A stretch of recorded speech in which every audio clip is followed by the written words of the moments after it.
Hello everyone, and welcome back to Fleet Plays Rule the Waves 3. As some of you viewers of the channel may know from earlier and from yesterday's ramblings, I am suffering from an illness. So I may not be as up with it as I normally would be, and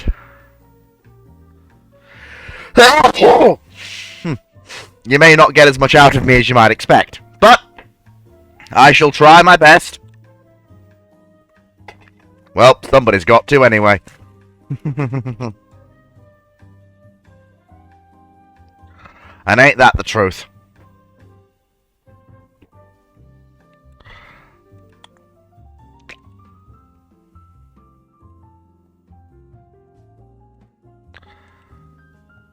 So when last we left our band of intrepid heroes... God, that feels very wrong to say about a bunch of Confederate Navy sailors serving a fascist regime. That feels really wrong to say now that I think about it. Yeah, that feels really wrong to say.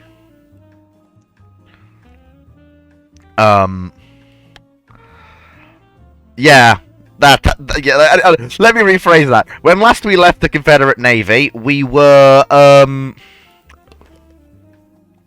in the middle of our long and brutal war, against the British, the French, and the Americans. And we've been fighting for ages, with the Spanish as co-belligerents, then as allies, and then the Imperial German government has just waded in. That literally changes everything. The Imperial German Navy basically redresses the balance entirely in our favour. They are the largest navy on the planet.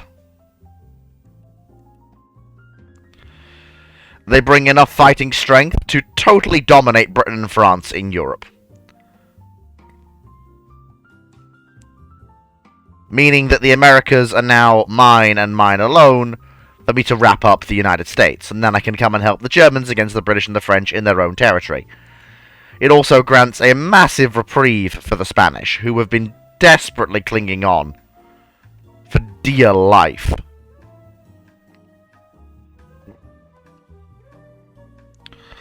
Probably Spanish submarines that have been doing the majority of the work during the war. Also, don't be shy, folks. Represent yourselves. I am checking the chat, as you can see. Well, no, you can't see, because I have forgotten to do the thing again that I usually do. 1 second. And there we go. We're in. We're quids in. As you can see, chat's in the bottom right, so I've got it here, so that I won't forget it. Right, so, as you can see, the British and the French have had to basically withdraw in totality back to Europe. The German Navy doesn't quite outmass them combined, but it's enough strength that both of them are blockaded, in essence. I am half tempted to concentrate in totality against the US.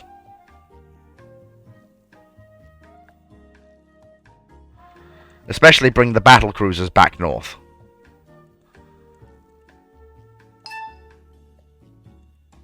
Along with all of the modern Louisville-class cruisers.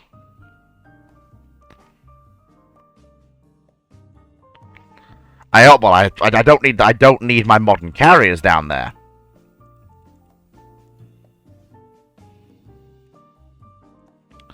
Honestly, keeping the older Oak Groves down there actually makes more... Keeping the older Oak Grove and Chickamauga down there actually makes more sense. But the Savannah should probably come back up as a unit to work in the Atlantic. Actually, you know what? No, bring the entire carrier force back up to the East Coast. Yeah, we'll hold down the Caribbean with the modern Louisville-class light cruisers. And the most modern of the Confederate war-build destroyers.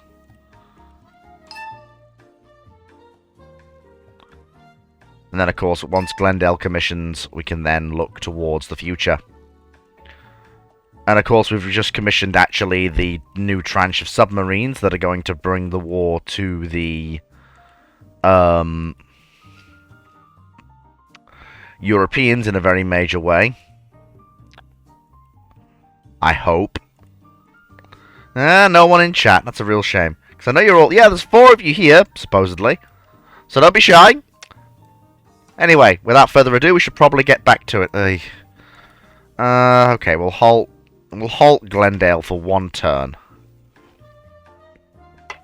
Hopefully that'll buy up funding. Convoy attack. Oh! British Navy declines. Well, that's unfortunate for them.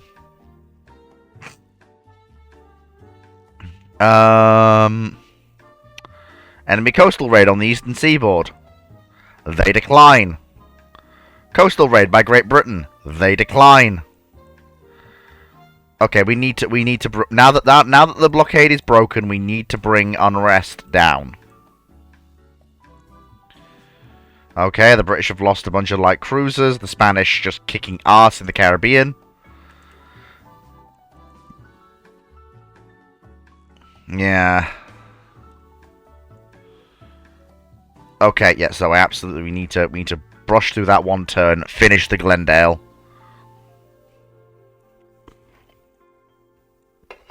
Come on, just a little bit more effort. Come on, people, hold together. Just a little bit more. Come on, hold together. Just hold together for a little bit longer. We've nearly got them broken. Come on, hold together, people. Just a little bit longer.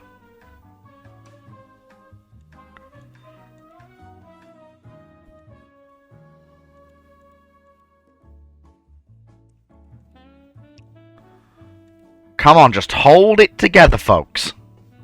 We've nearly done it. Come on. What's 54 months? So 54 divided by 12 will give me the years, roughly. Let me just do a quick check. Nope, that's not the calculator. That's the calculator. 4.5 years. Well, I'm very glad I moved all of my carriers into 1 strike fleet, because, yeah, this is a chance for us to inflict real losses against the US. And by God, I'm gonna, well, I've said that every carrier battle. Well, I've said that every carrier battle we fought, but this time I mean it.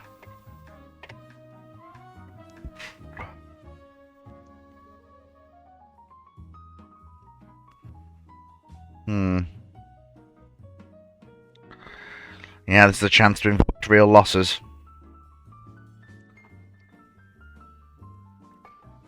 Right.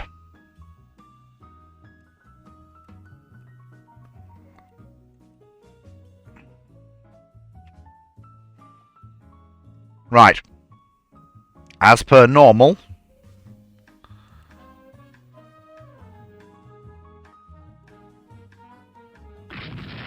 Oh, apparently... Oh, okay. Apparently something's being engaged. Oh, wait. Oh. Oh! Have they steamed out? They're there! They're right there! Oh my God, they're right there! We've got them! We have absolutely got them! Oh, this is gonna be good.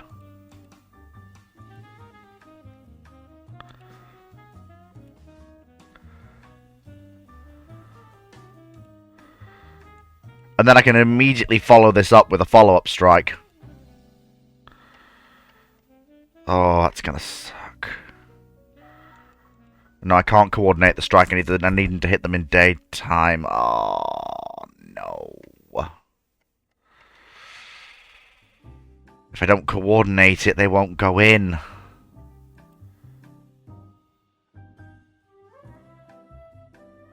If I send just dive bombers with guided munitions... Okay, that I can do. So we're prioritizing a guided strike.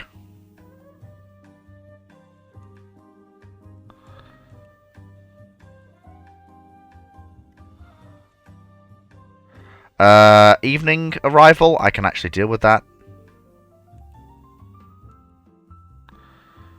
Yep, okay, so send... Yep, that's fine. Okay, 12 handed... Alright. Okay, so if you can only carry 12, so 7 and 7... Okay, next then have you... You carry heavy bombs instead then. 5th Carrier Division. So in order to maximize what we can do, we're going to hit them with... Because we need to really hit them, ideally, during the daytime. That's the whole thing. Just to basically fall on them with a guided strike package during daylight, during the hours of daylight. And then position ourselves. Don't think any of my divs actually missed anything, did they? Oh. Ah, 2nd Carrier div was missed. Right, okay, so same thing. Dive bombers across the formation. Get them ready to go. With ordnance. Guided munitions if you have them. Which should be, in this case, anti-ship missiles. Yep. I'm aware that the aircraft will land at night, but that's okay. So our carriers now need to move north at speed to be ready, and I'm going to order our battleships to move inwards at speed.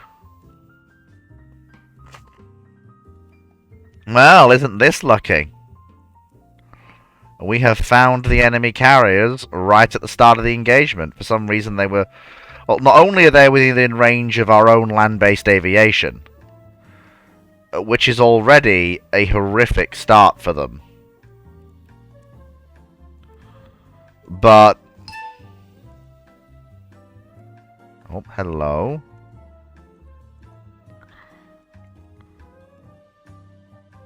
But that's already... Oh, please tell me that's okay. It was only a light cruiser. It's not anything serious. Nope, that's all indications are telling me those are the enemy carriers. I've had no indications to the contrary at all. Nothing. Nothing I am seeing is telling me that these are hostile carriers. None of the indications here are telling me that. My coastal battery says it saw carriers. I am convinced they are carriers. What does chat say? Chat says nothing. Well, that's a shame. But oh well.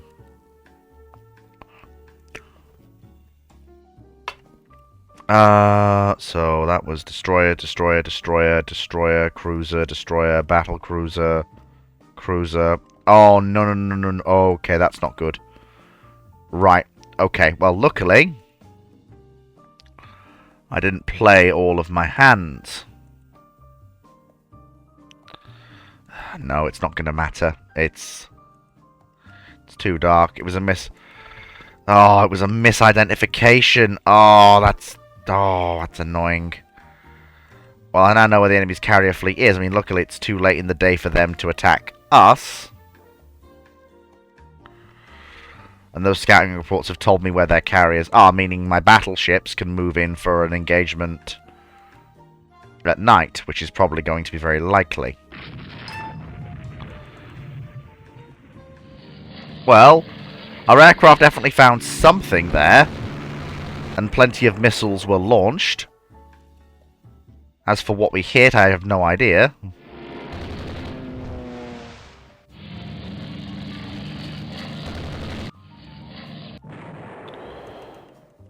Don't quite know what we hit, but we hit something.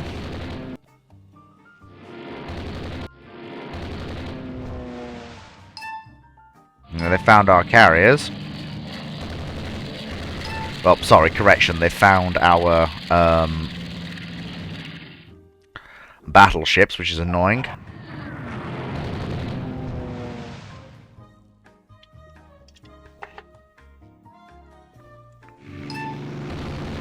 Okay. Evening's coming, and at that point, the strike waves against Missouri will stop. Yep, so something has been hit by a missile, and we are now closing down rapidly the enemy carriers. Well, they found our carriers, but we have a very heavy cap up, so I'm not too concerned.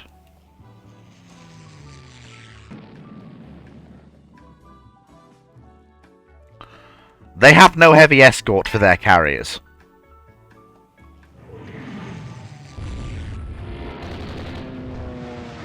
None.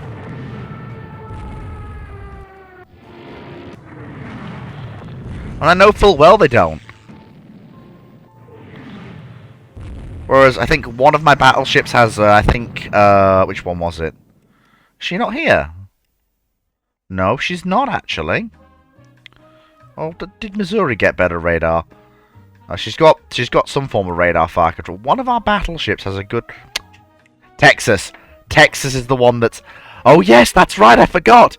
Texas got the fire control and missile refit. She's the first she's the first BBG of the Confederate fleet. I'd forgotten about that.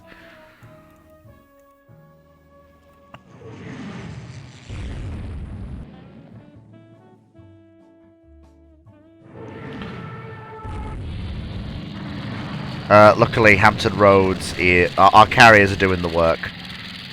Well, now we're going to close down. When we get missile lock, Texas is going to launch her missiles, and then we're going to close in with guns. Yep.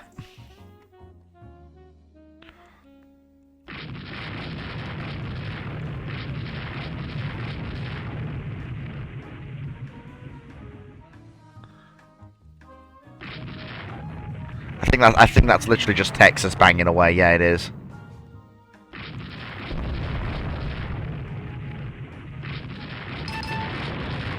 Well, whatever it... Oh, I think... Yeah, that was Texas's radar-directed guns, basically just saying, no, thank you, please die.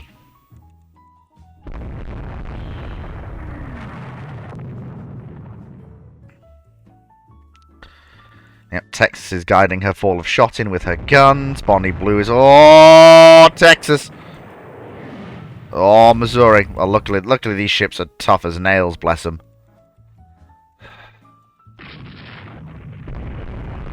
Oh, Bonnie Blue, watch it!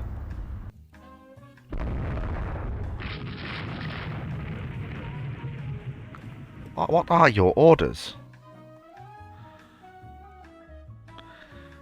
Come on now, break away. I don't know if that's heavy screen for the carriers, or if that's the carriers themselves. I'm not entirely sure. Probably want to break my carriers away to the east a bit. And if Texas's performance is anything to go by, I need to send the 20-inch battleships in for rebuild as quickly as I can. Because we just saw what she was able to do with those radar-directed guns. Yeah, still nobody around this evening. It's a shame. It's a real shame. It's fine, though.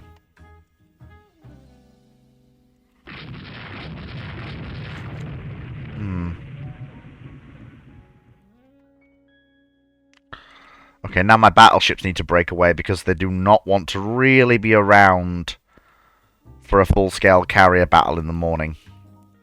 I need to really set up my sweep for the next morning. So I want to sweep that area, and I want to bring my sweep in a bit, like that. Oh, and I want my two-phase search on. For my battleships, I want maximum level of cap, and I want a short northerly sweep like that.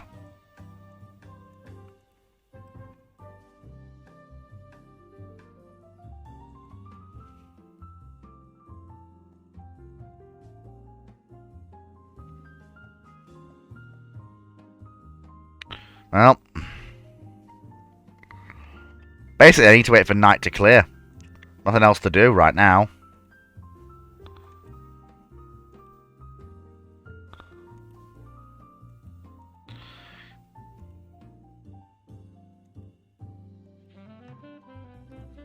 I only hope we sank something. It's a shame, really.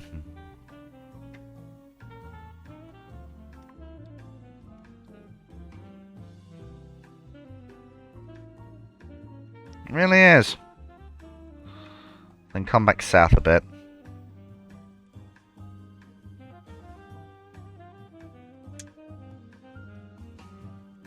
turn around again just so we're paralleling that course to the west a little bit.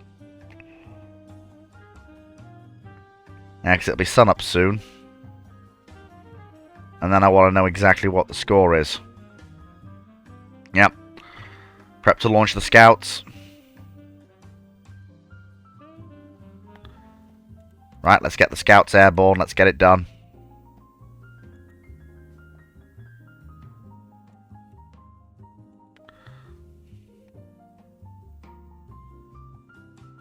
Oh, we can't do air ops yet. Well, that's annoying.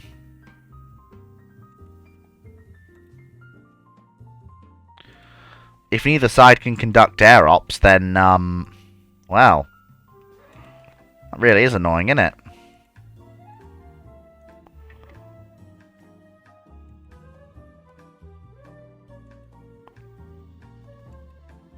Yeah, some carrier battle this is, isn't it?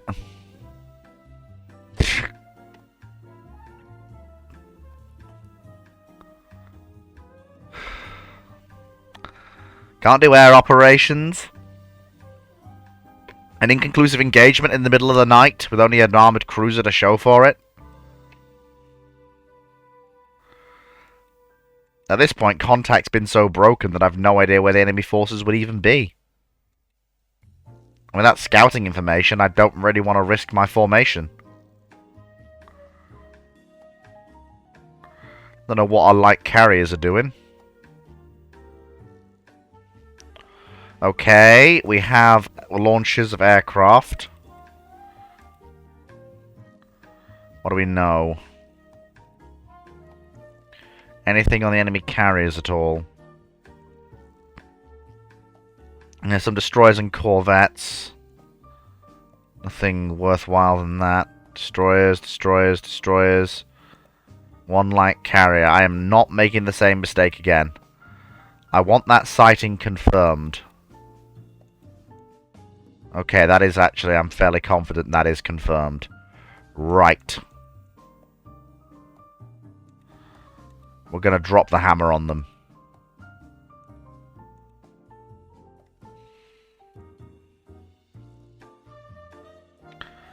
I'm going to go for a full torpedo salvo. Even my dive bombers are going to carry torpedoes. We're going to escort them with some light jet fighters. And we're going to go in.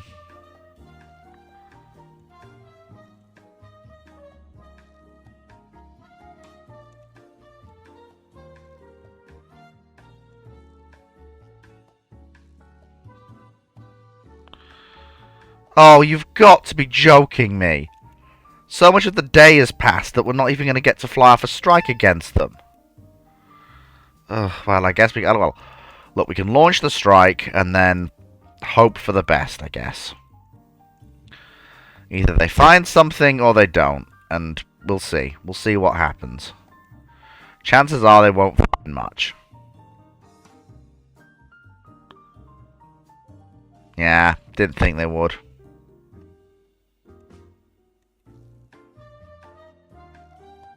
Yeah. Didn't think they'd find anything.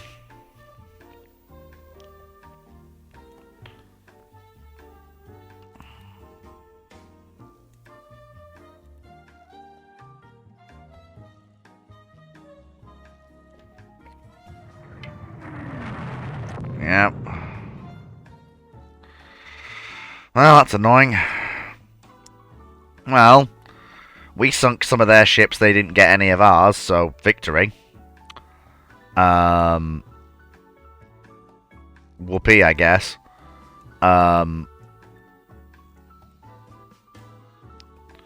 We basically got to hope... Nope. Continued operations will secure our final victory. Come on, we're so close to winning now.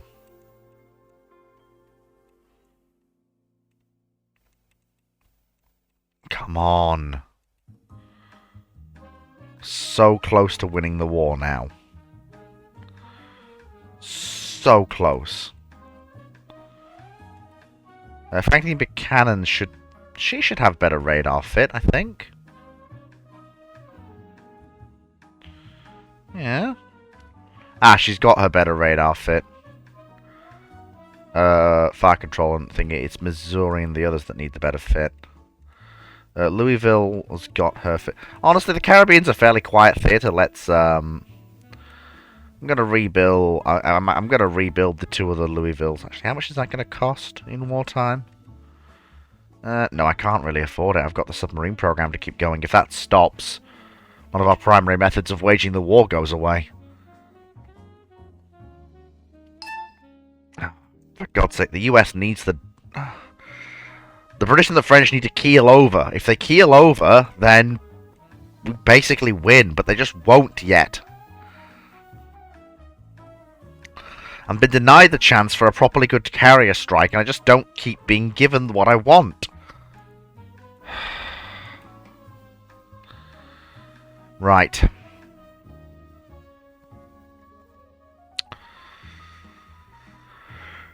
Says they're gonna have six carriers. How can they have 6 carriers when they've only got 4?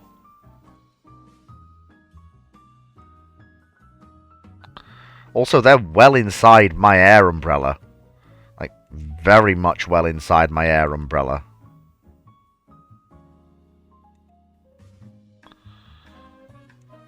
Like, this is...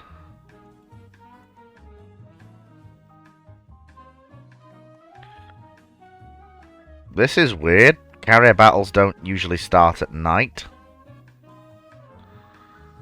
Okay. I'm going back to Charleston. Yeah,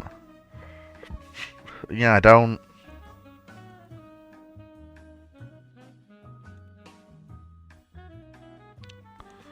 What do we know, actually? Where are the enemy? The problem with this stuff is that you don't really know where the enemy's going to be. And getting that first crucial strike off is what matters. And politely, if the choice is that, and they're supposedly going to have 6 carriers in this engagement, no, ooh, but was that a radar contact? Or that's got to be one of ours, surely. Like, Confederate aviation is one of the things that's keeping us in the fight. I can't risk my carriers in an engagement like this. It's not worth the risk.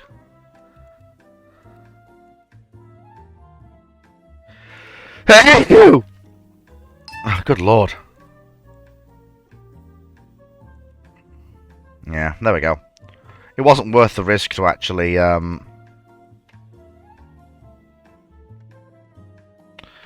Yeah, it wasn't worth the risk. It just was not worth the risk. A Confederate land-based aviation can have a crack at them.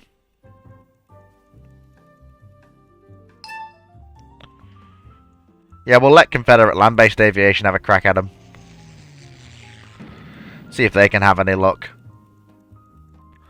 No point risking my, precious, carriers when I can let the medium bombers with their heavy anti-ship missiles have a crack at them.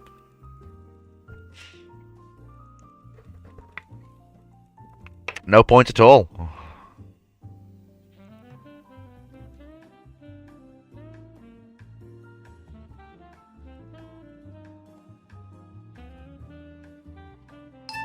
Okay.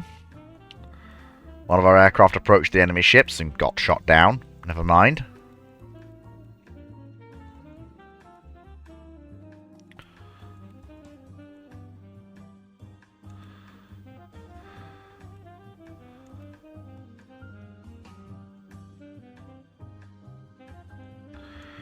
Well, it's not so bad.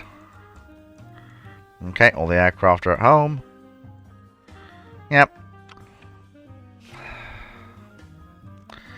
Jesus, my intelligence people dropped a clanger on that one. Yeah, actually, I'm going to retire him.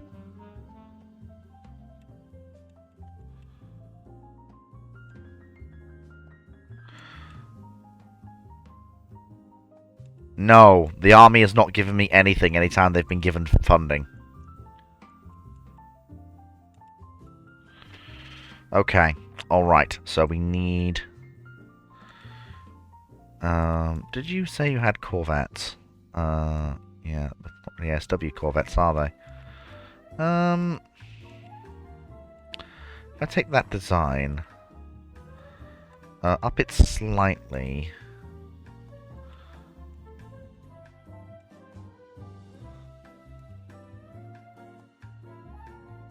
That's fine.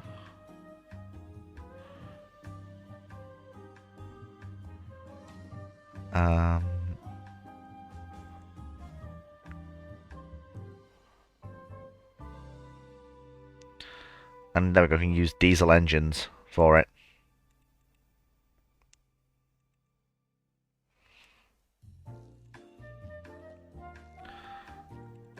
And we'll probably want it to have a better radar for ASW work.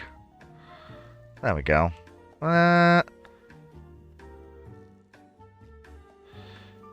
Local only for the main gun, that's fine.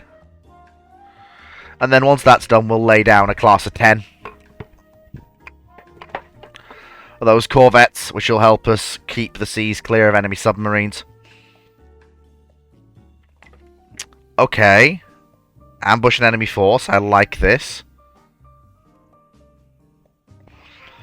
Let us deliver a blow to the US. Okay, this is even more bizarre. Of all the things I was expecting to do, a cruiser and destroyer action wasn't one of them. But... okay.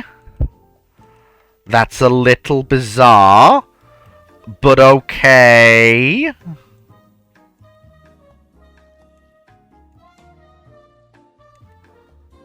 That really wasn't what I was expecting. I'm not complaining, mark you. But okay.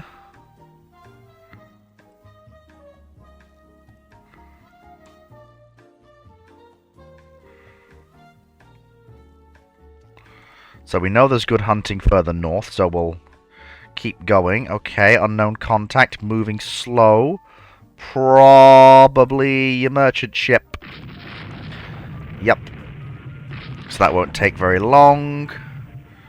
Quick pass by the merchant. Very good. Things have been sunk. Let's keep going northwards. Do as much damage as we possibly can to coastal merchant. Oh, that's... okay, that looks to be a task force of 3 cruisers and some destroyers.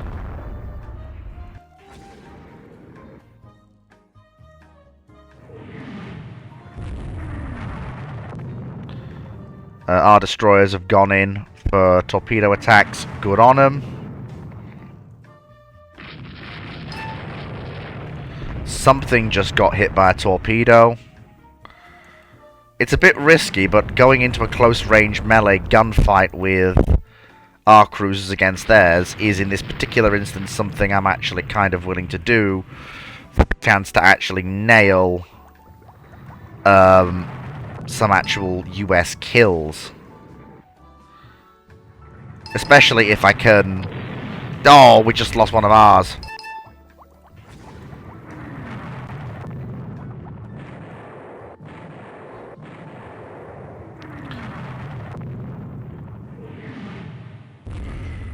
It appears that some of theirs are limping away.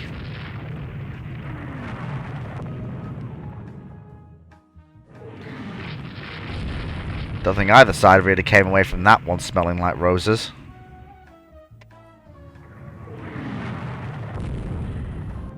Okay, I think we might have been given the worst of that engagement. I think the lack of radar might have just cost me there.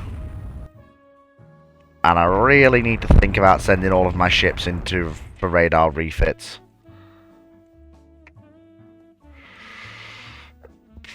Because I might be in an Imperial Japan situation there.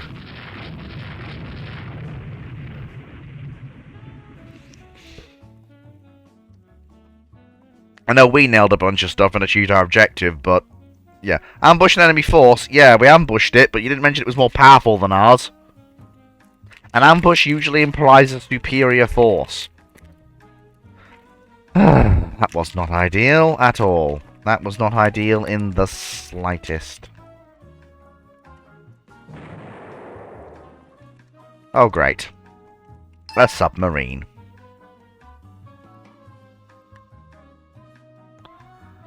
Fantastic.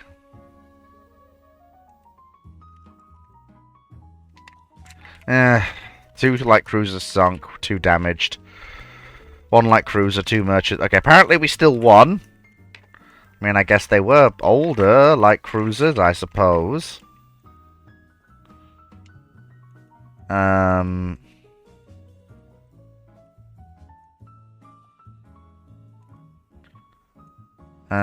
No, actually, what I need to do is Louisville needs to go north immediately. Her 2 half-sisters need to go immediately into rebuilds. We are down we have very few modern light cruisers now. The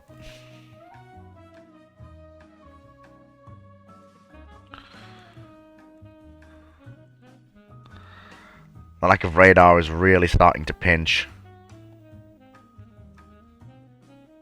Arrgh!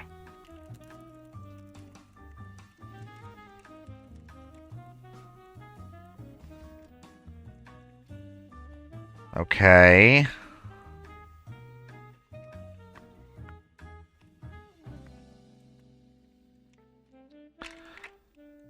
The rate we're going, someone's got to bend or break. Ugh.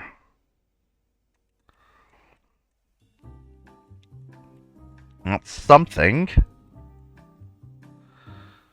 Good lord.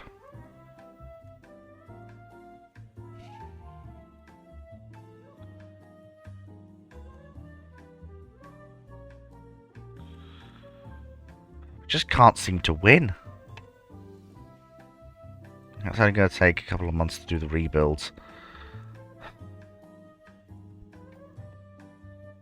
Problem is, I absolutely need a new class of light cruiser. It's not up for debate.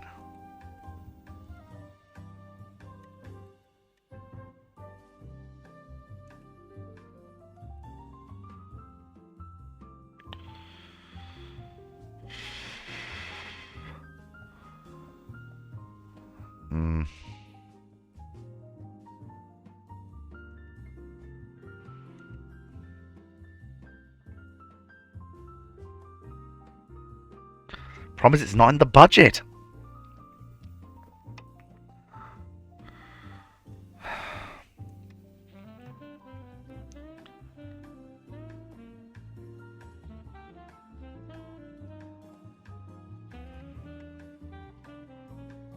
I'm actually going to try and see if I can use my prestige to say basically the war's gone on long enough. Can we actually seek peace? Because it has. And at the rate I'm going, it's only a matter of time before something actually gives and we are forced to basically... Okay, so we got the jet attack aircraft I wanted, which is good. And an improved medium bomber, which is even better.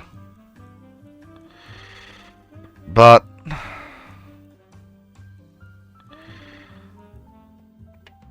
Again, like I keep saying,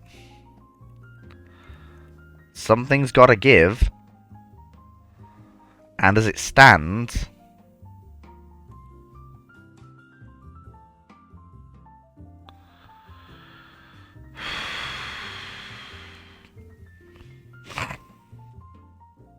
because the thing is, it's the US I'm fighting, and well, in carriers we're ahead. And battleships and battle cruisers were ahead, but everything else were not. I was tempted to put the old 16-inch ships into the reserves. Well, not so much. Maybe not Braxton Bragg, but Stonewall Jackson and...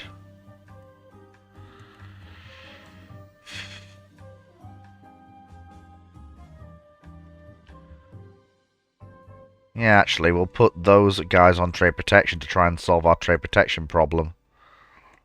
Because that might actually open up the sea lanes on the East Coast then. And buy us some more time. But I think the thing to do is to try and actually... Because fleet morale needs to... We can't actually do anything at this point. We seem to be stuck in a cycle. And unless I can actually get out of this war... Okay... I have my battle cruisers, and I have a bunch of destroyers. Okay...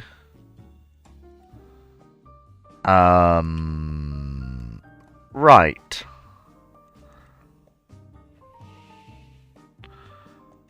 This could be a chance for us to use our battle cruiser to defend one of our convoys. Unfortunately, we don't have the radar that I would like to do that. Although the thing is, they don't have the... Unless they're using torpedoes... Oh, I forgot. The missile era. Oh, yeah, that's right. Torpedo missiles. I forgot about them. Yeah, I'd forgotten about that. The thing that makes the big gun battleship obsolete. Well, it's fairly easy to chalk up a almost a free win, as it were, by preventing them to actually get near the convoy. Now listen here, you little shit. I am not gonna let you pull this bullshit again. If I have to pull that slap you with 18-inch guns trick to make you bugger off, so be it. Do not impinge on my politeness. Session avoided torpedoes. Like, you know, she's very good at that. Excuse me 1 second.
Apologies about that, but when you get a phone call you've been expecting, you can't exactly, you know, not take it. It's unfortunate. But that's the way it is. Ah, Ruinon's here. What do you mean, which little shit? Well, you know, it's, oh dear, good lord. I need to end this war because I can't handle the transition to the missile age in wartime. I need to totally rework the Confederate carrier fleet. I need to totally rework the Confederate battle fleet. I need to completely regenerate the cruiser force. And despite all the sacrifices, I can't do that when I'm at war. We all seem to be beating each other's economies to death for seemingly no reason. We need to basically end the war now. And I have plenty of prestige, so I'm going to try, if I can, to trade prestige. Hey! Fantastic! Well, that's good. Yeah, mutinies keep occurring on the fleet continuously. Come on.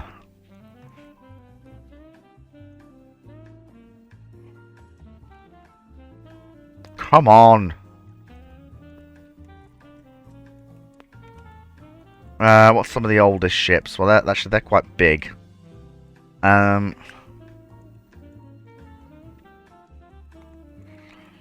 send some of the old war builds down into the Caribbean.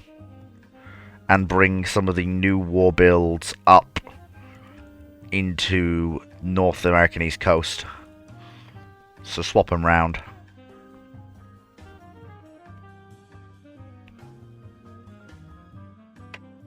I would put more destroyers on the slips, but I don't need more destroyers. I need to lay down more light cruisers.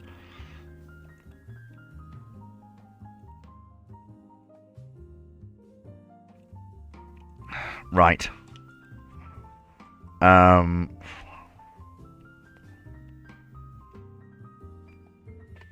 We need to end the war.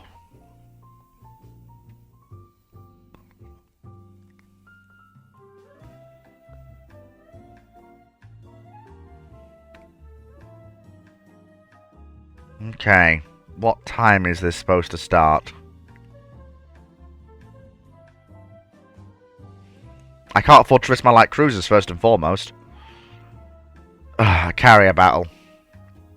Well, it's an unexpected battle, I can't decline it. So...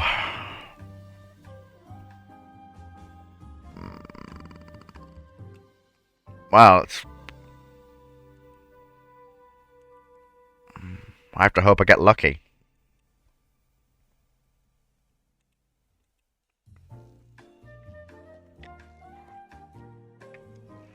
If I do get lucky, fantastic. If I don't, then, well, we're gonna have problems.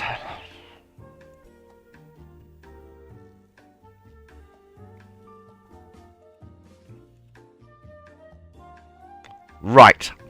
Plenty of time to conduct air operations. Right. Get me the...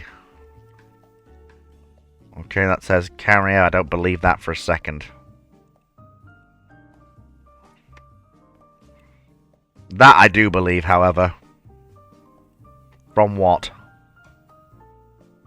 From a scout aircraft. Let's get some other aircraft near there. Yep, something shot down some of our scouts, so there's definitely something there. Right. Alpha strike time, ladies and gentlemen. We are going to hit them, and we are going to hit them aggressively hard.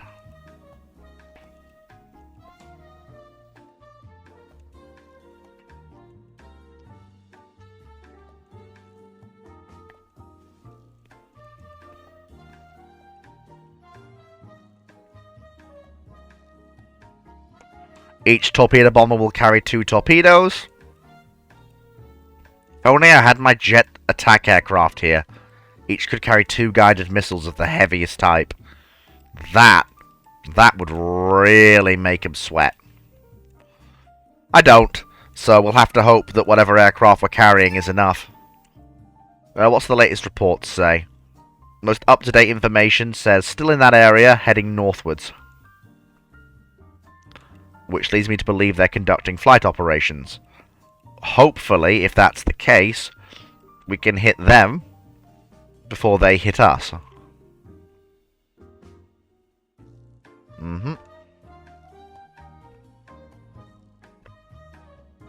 Well, our cap has done some work there. And what are we looking at in terms of capability for a follow-up strike? Not really enough to be worth it. It's better to put the aircraft in reserve. Have them on standby ready for a follow-up strike once the stragglers from the main strike return. Okay, main strike's going in. Missiles and torpedoes have been released. Okay, torpedoes and missiles have hit things. Missiles have been launched. Missiles have hit things. Okay. More aircraft are coming in. Okay, they've arrived to try and hit us. But our aircraft are hitting them.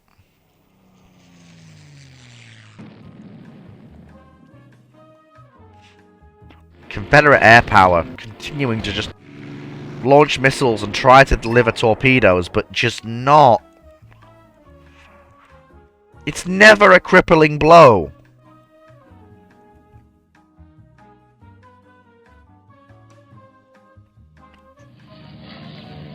It's always chipping away at the American carrier fleet, but it's never a crippling blow.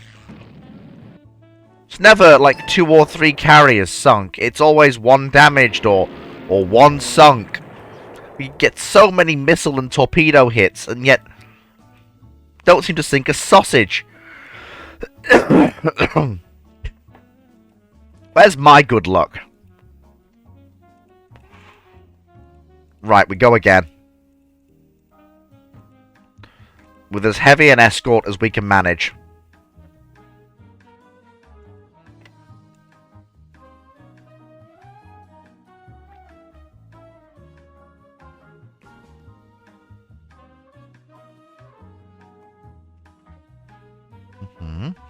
Yep. There we go. Okay, that does that. We go again and we hit them hard. As much aircraft as we can manage.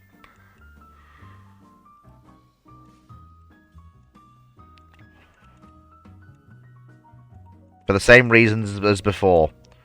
Because if you let them have a moment, they'll beat you over the head with it. Hit them with bombs, torpedoes. Yes, actually, I will adjust. What's the latest information we have? Heading northwards, and that is not fresh. No, that's still old. Yeah, they've got to be in the same vicinity somewhere, so... Yeah, somewhere north-ish of where they were, I would suspect, would probably be a safe bet. Okay, so that was that. What have we got in terms of aircraft we could... Okay, we can actually send another raid. And this is going to be a very torpedo-heavy raid.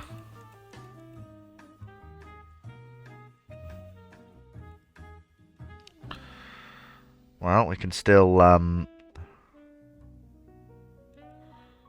get another raid in the air with more aircraft. No, we'll save 5th Carrier Division's aircraft for now. Like I say, Halsey was right. Hit hard, hit fast, hit often. There we go. Yeah, somewhere there-ish, I think. Okay, our aircraft have found something. With their incredibly heavy escort. Yes, our escort has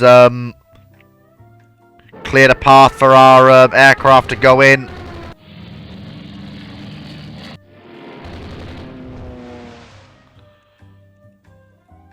Don't know how much damage we did.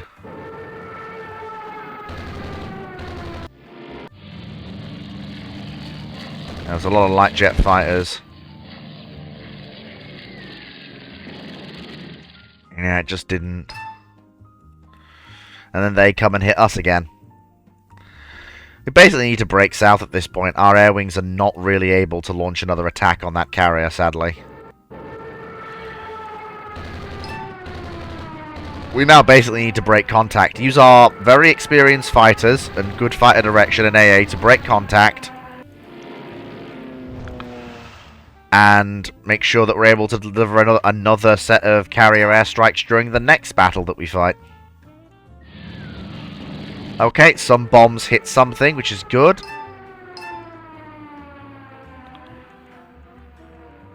Yeah, and the problem is the enemy's jet. You just can't break through carrier air defense in this period. For both sides. I can inflict token damage, but that's about it.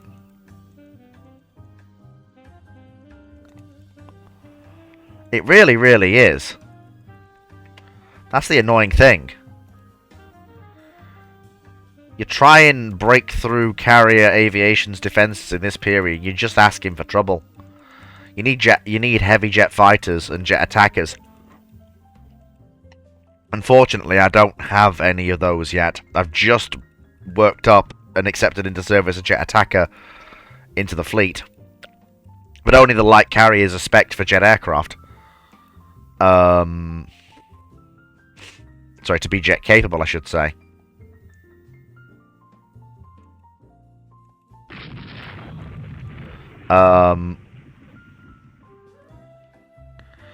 It's one of those things where it's really, okay, one of our destroyers attacked a submarine, which is good. So, thank heavens for some small mercies. But, unfortunately, it looks like it's going to be another inconclusive carrier engagement. Again. For the umpteenth time. Whoopee.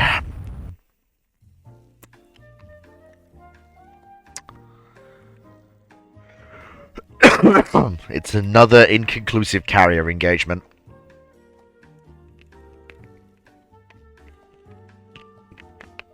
What? What the hell? The heck? The heck is that? Whatever it is, it's going to have gunfire put into it by all of the destroyers of the fleet.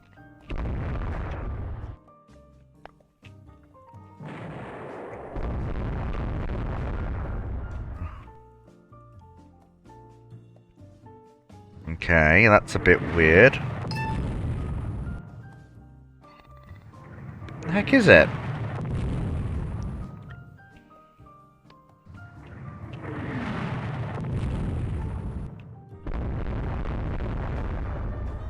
Come on, lads, whatever it is, put it down.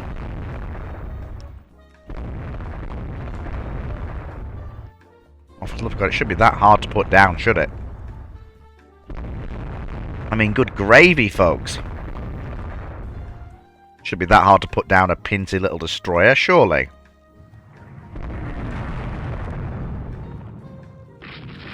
There we are.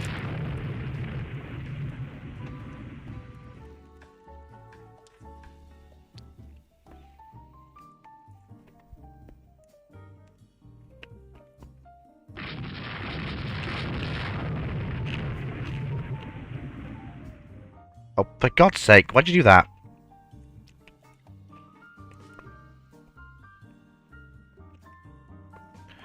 Really not going that well today, is it? Chat's not really that active. Ruinon's here, bless her. But, says there's 4 people watching, but none of you people are interacting. I can't interact with chat if chat ain't saying anything. You gotta get a conversation going.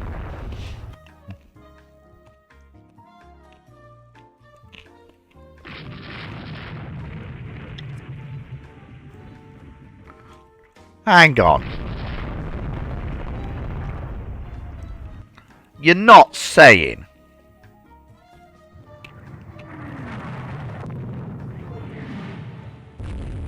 There's no way. Oh, it's just 3.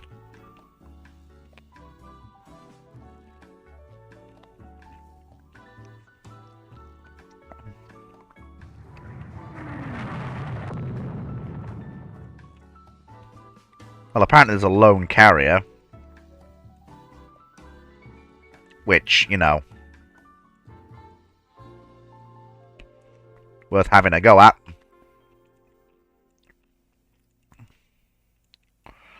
I'm always up for another fight.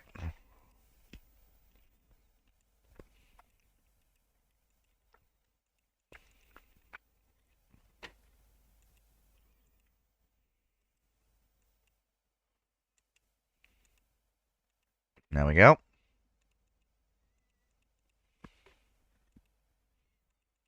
Okay, who's trying to carry?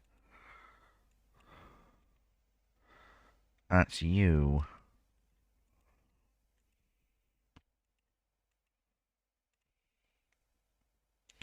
Okay, excuse me 1 second, folks. Technical difficulties.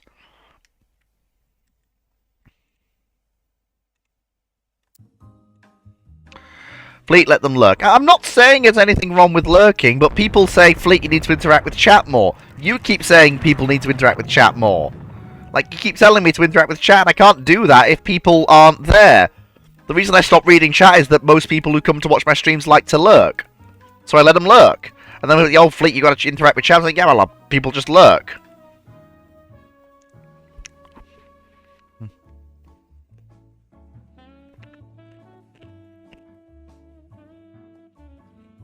Now we'll throw out some aviation and we'll see what's over there.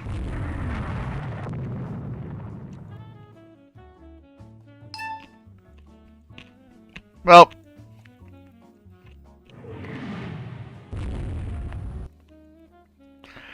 we can but hope that we manage to achieve some damage to whatever those carriers are.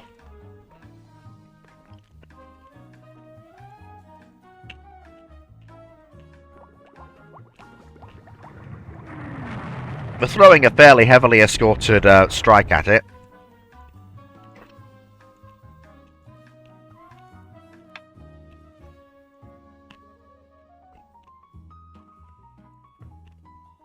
Okay, our lads have found something, I think.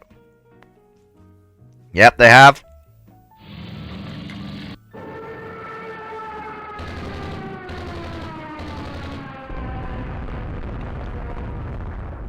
Looks like there are enemy CVLs there.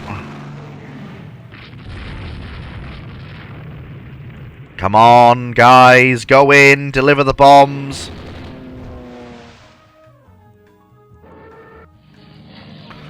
Oh.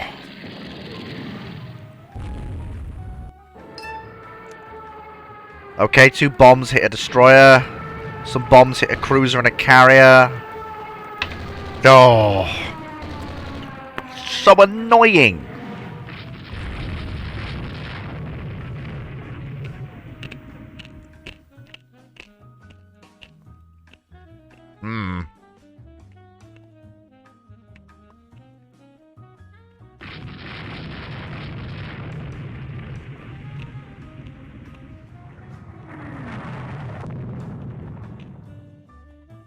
So annoying.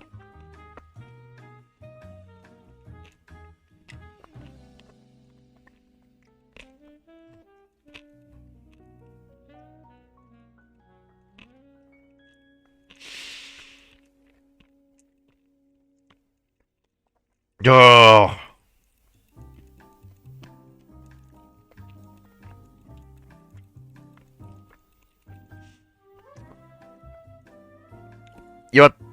Whoops. Thank you, Ruinon. I knew there was something I was forgetting. Well, it wouldn't be a Fleet of Ocean stream of Rule the Waves without that happening once. Look, it had to happen once. I was good at the start, so it had to happen at some point. So, at least we got it out of the way when pretty much nothing was happening on the screen.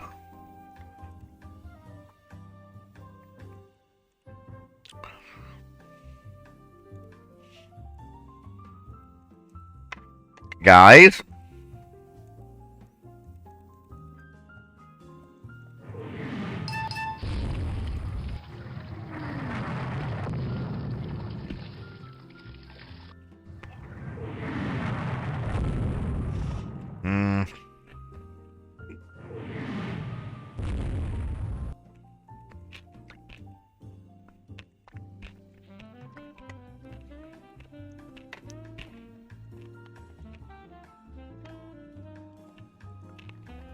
Yeah.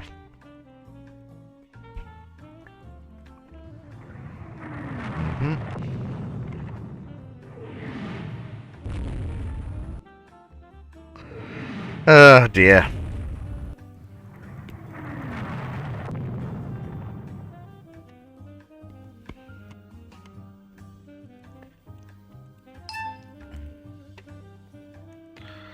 Okay, some of our... Seemingly, it seems like our aircraft can shoot through their strike packages just as well as theirs can shoot through ours.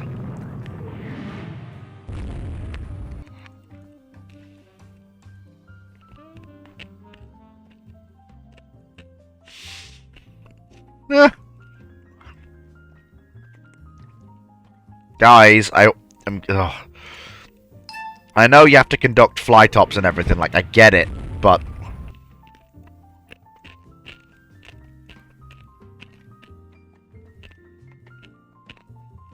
Okay, then one of these carriers will become in charge, I think. In a minute.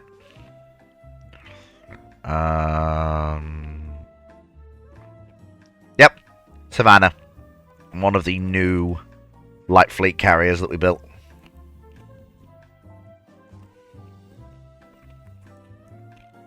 Ruin on. It wouldn't look. People come to me for funnies, not consistency.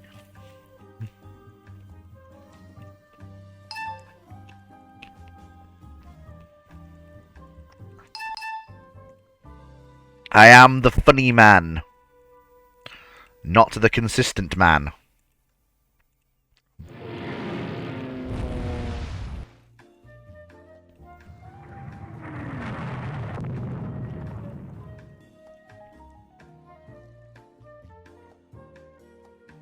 You get what you get. Yep. Woo. Woo. Woo, woo, woo.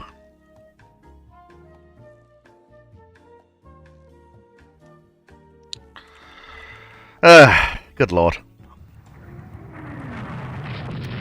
More and more inconsistent carrier battles. Oh, hello. Okay, Savannah is actually engaging a merchant with her guns.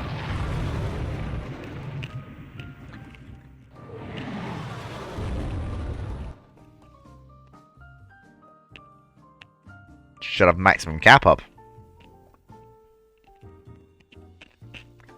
Okay, Savannah has sunk something with her 3-inch guns. That's amusing.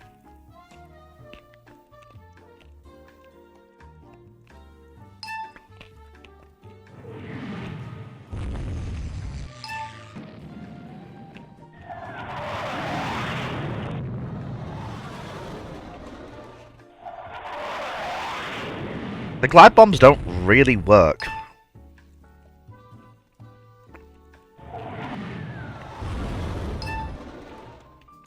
Oh, they're really trying. They are really, really trying.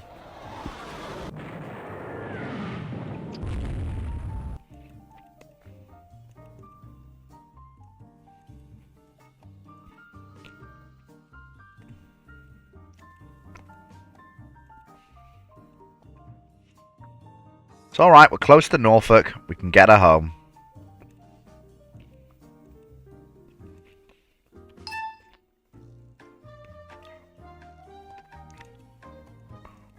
Yep, she's alright. She put the fire out. She's a good carrier. A very, very good carrier.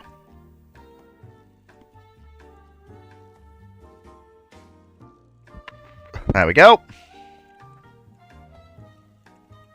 Excellent.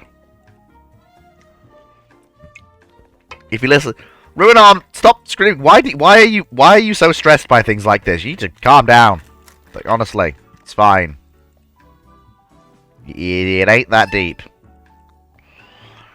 Ugh. I won.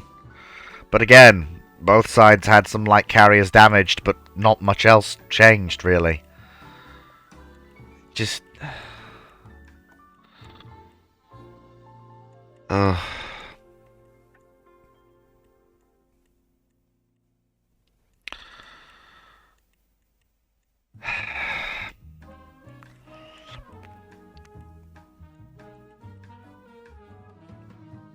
Yeah, at this point, we need to basically seek peace.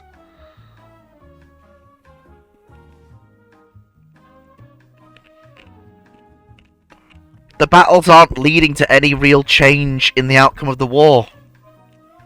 So... I see no point in fighting them. I'm not going to risk my fleet when, fundamentally...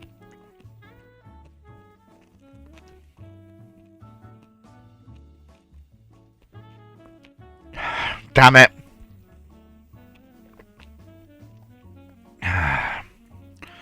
We broke before they did.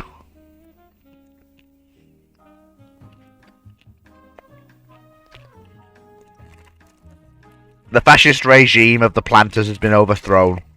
Slavery has finally been abolished in the Confederacy in 1952. Okay, we can't build anything larger than 10,000 tons for 60 years. So they took my least powerful but most modern battlecruiser.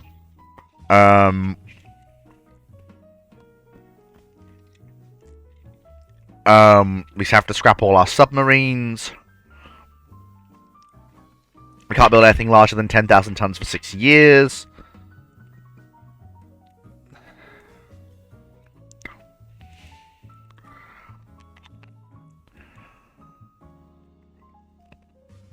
Well...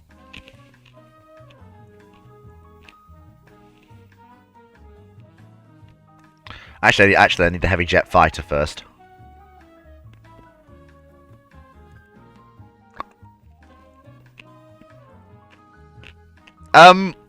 So... Yeah.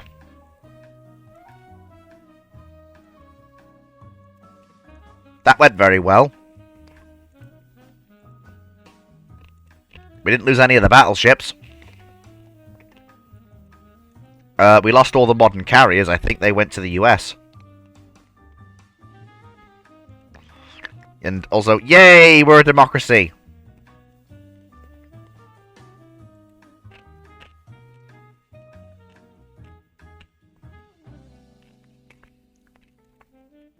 This is much nicer.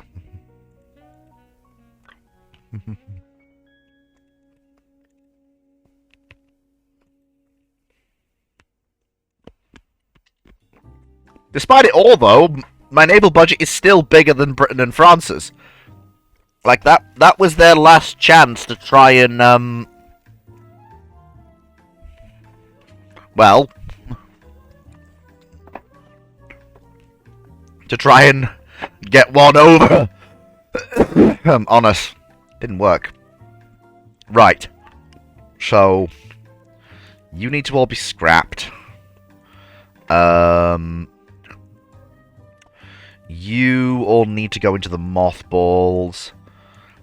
You basically all need to go to the breakers.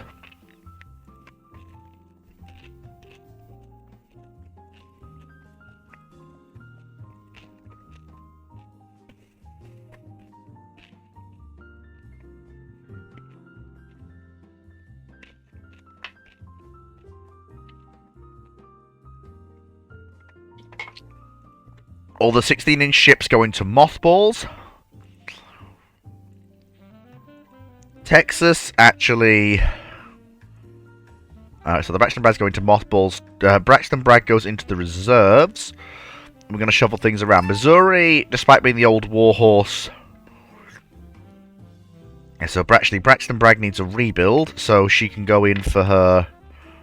You know, she gets radar-directed AA guns... Better fire control radar, seaplane hangar, carrying a single aircraft, in this case a helicopter. Exchanges her 6-inch for 4-inch guns in dual-purpose mount. Drops her light AA battery down considerably.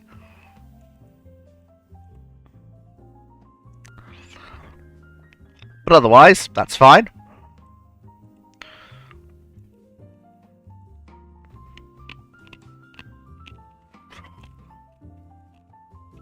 There we go.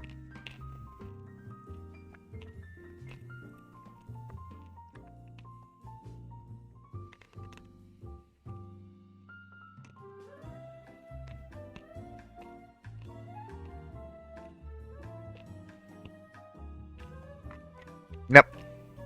So Braxton Bragg can go in for a rebuild, which is fine because Braxton Bragg has been the long-serving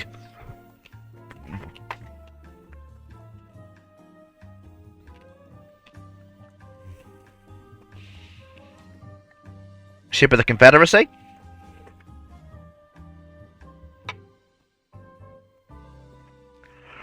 And good old Missouri, Mighty Mo herself.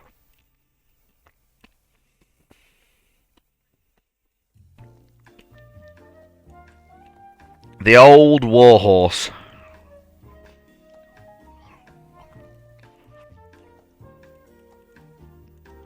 The ship that scored more kills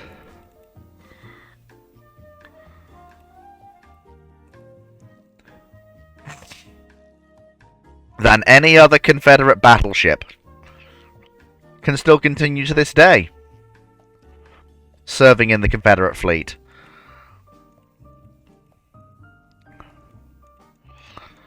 And she'll also gain a battery of ship-to-ship anti-ship missiles.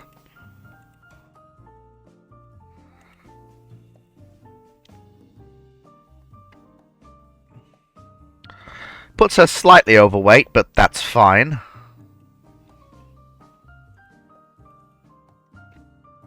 And that brings us up to 4 modern battleships. They're all old warhorses with long and storied careers. I mean, Braxton Bragg has fired on French battleships.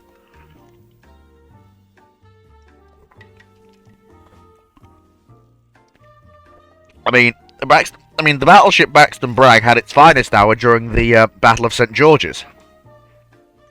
She scored 26 hits on Devonshire, Renown, and Albion.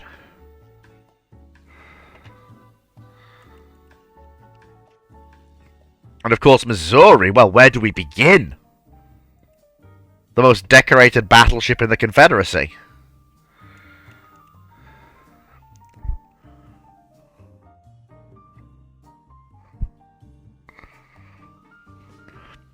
In the Battle of KO Lookout, scored 46 main battery hits on California. And then, during the Battle of Cape Cod, scored 30 main battery hits. Those 20-inch guns aren't just for show, you know.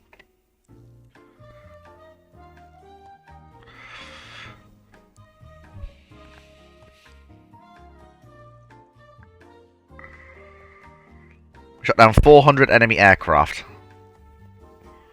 So, with everything being the way it is, we need to basically reconstitute in totality. So, Oak Grove and Sharpsburg are going to form the core of the new fleet. Spray is in mothballs as a carrier, and Raffanock is still a one-off, but basically all these carriers she can be in reserves as a light carrier. First thing to do is to take stock of the only full-size carrier we preserve, Sharpsburg, the first of the new-build Confederate carriers. All of her sisters still survive. I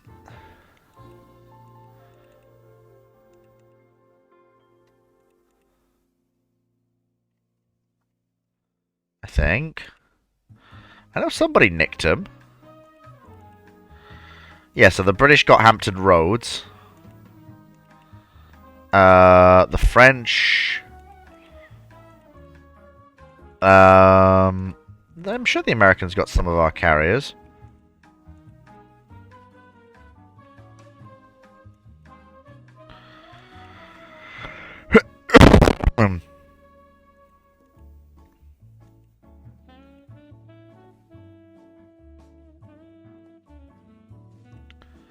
Oh, yes.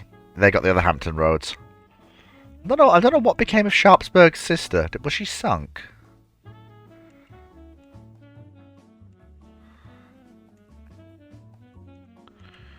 No, we've not lost her. Oh, no. Oh, yes, Sharpsburg's sister was sunk. In 1951. I remember now, yes. So, Sharpsburg. The first of the new model Confederate carriers, and the only one to still be in Confederate service after the war's over. With the economy rapidly recovering, it's now basically time for her to get a basically total rebuild to handle the new jet fighters and jet attack aircraft that the Confederate fleet wants to actually operate.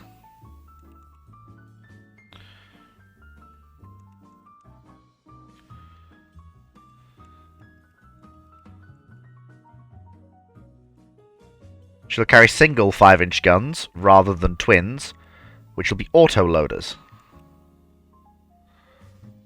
She'll have radar-directed medium AA and much, much better radar. She'll land a good chunk of her light AA guns to make way for more radar-directed medium AA to defend her. She'll have a full machinery replacement, and we're going to actually put... And we're actually going to try and squeeze gas turbines in there and push 32 knots out of her. Is it going to be expensive? Absolutely. But here's the thing. Oh, we don't have gas turbines? Okay. 31 knots is fine then.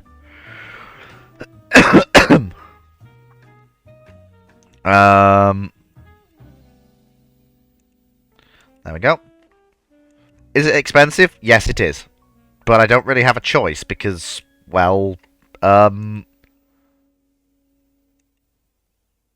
we can't build anything bigger than 10,000 tons.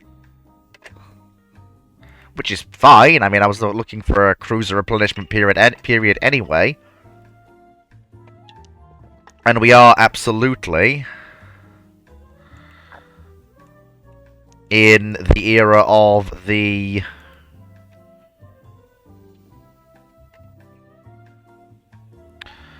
get the Navy League to protest. We could do with a little bit more tension.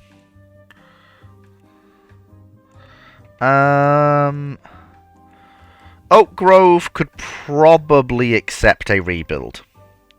Especially with the way she was built. If we angle her flight deck, give her deck edge lifts, and make her jet capable. Obviously, full machinery replacement would have to be contemplated. 32 jet aircraft isn't too bad. Now give me the auto-angling of the flight deck. Good. Right, then... we want to drop her down to having 4-inch gun... 5-inch dual-purpose guns. We probably want about 4.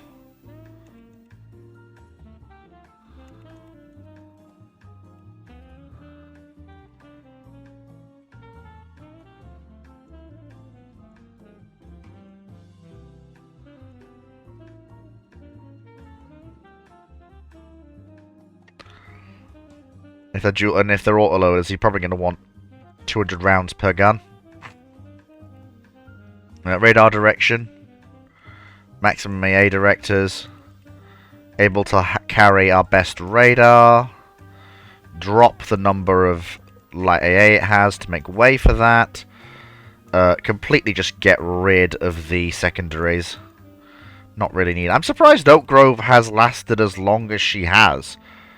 Of all of my carriers, she's the one I would have expected to have died. Yes, she was a keel-up design, but... still.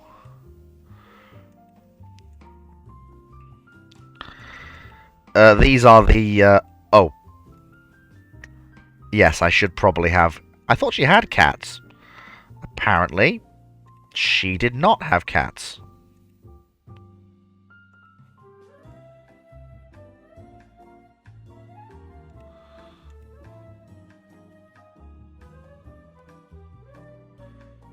There we go.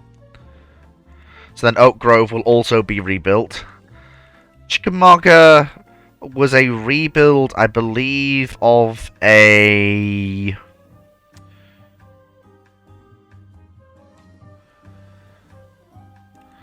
She was a... Yeah, she was a battle cruiser. Then she was rebuilt into a carrier in 1946. Chickamauga, Chickamauga, Chickamauga? Have a look. Was she a...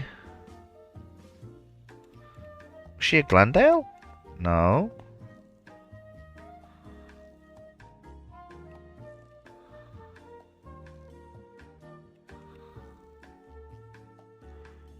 Well, yeah, the only thing that came... She must have been a secession, I suppose.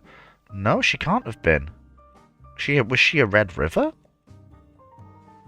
No, it's not secession.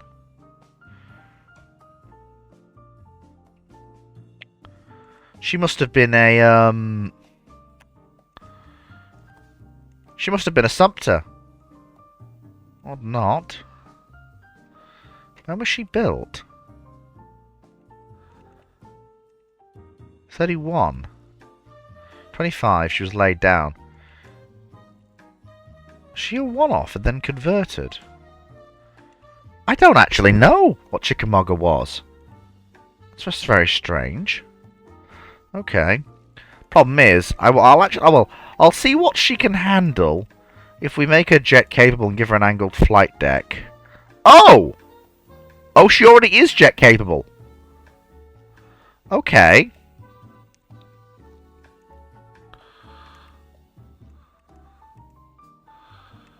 Alright then.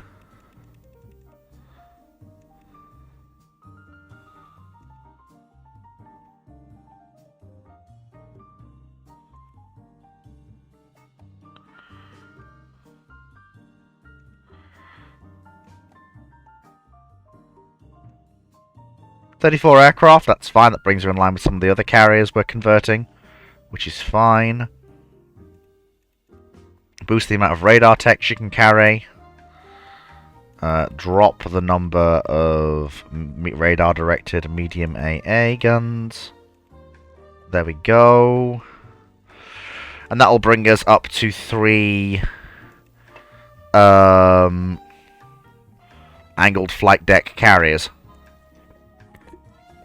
Is it an ideal solution? Oh, for God's sake, God, no.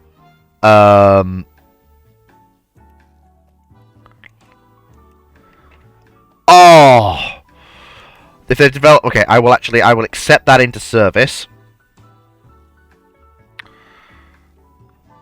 If you want peace, arm for war, spend more on the Navy. Yes, absolutely. In this particular case, given we are rebuilding from the disastrous war we were just in...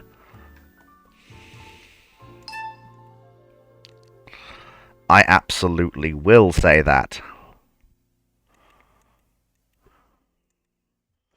However, once we're done with the war emergency cruisers, we're going to want to actually move on to something a little bit more...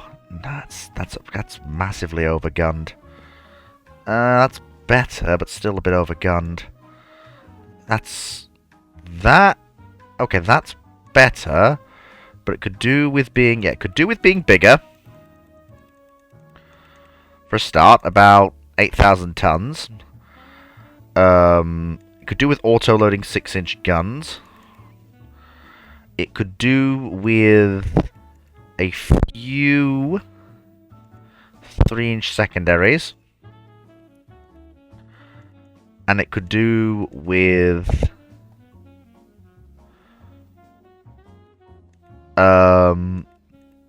a few single torpedo mounts on the broadside. Just so that it has basic anti-submarine capability as well. Give it an angled flight deck. Try and push for 35 knots if we can. 2 inches of belt armor is fine. No armor on the secondaries is also fine. 3 turreted midships missile tubes is fine, which is actually okay for this period. Can drop some of the light AA down to make room, and that will be the Patrick Henry class cruisers. That won't be that much more costly to build than what we're currently building. Let me just halt the construction on one of the Muskogees for a second, just to clear us through that budgetary crunch. Well, that's good. So that brings 4th and 1st battle div up to being acceptable. 2nd battle div, I believe, doesn't have anything in it, so what I will do actually is I will send one of the Stonewall Jacksons to 2nd battle div just to keep that ticking over. I now want to consider the... well, I can't actually, because I need to keep building things like destroyers and such, because...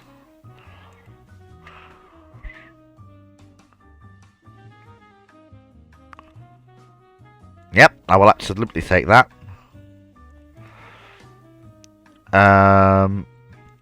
Yeah, I blame the US. How dare they meddle in my internal affairs? They already caused me to have a revolution.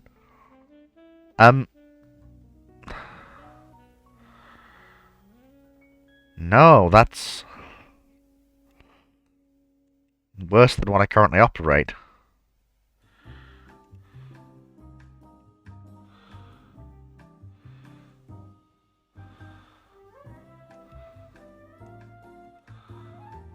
Okay.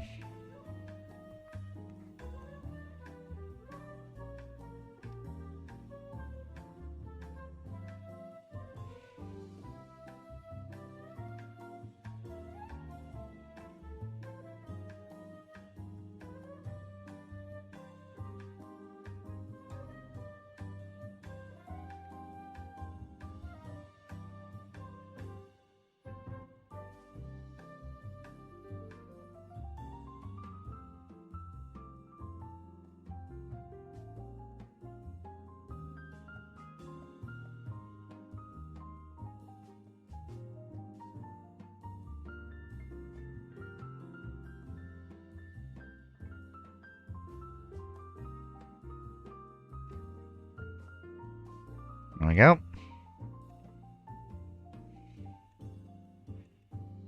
Give me one more aircraft coming down.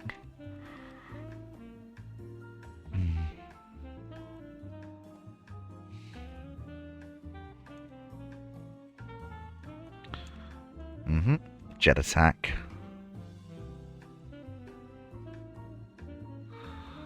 Okay. Then, okay, so we get rid of that. And then we drop this aircraft number down a bit.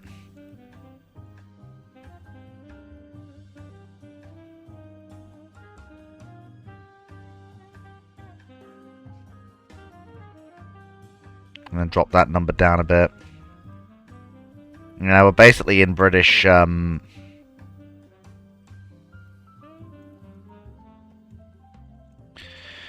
this is the thing. I knew out of these, only Sharpsburg was going to give me a pretty usable carrier. But, well...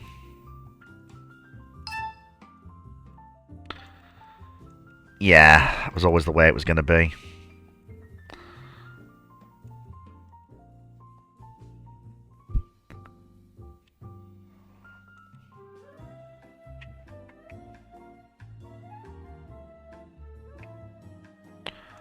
Oh, cool. Yeah, I mean, I do want to build more destroyers. Let me just warm up a new destroyer design, actually.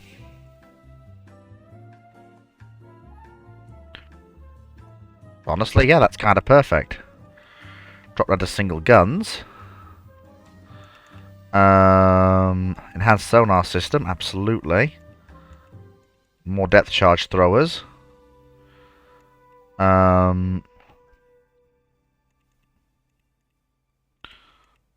But, yeah. I'm happy with that. Perfect.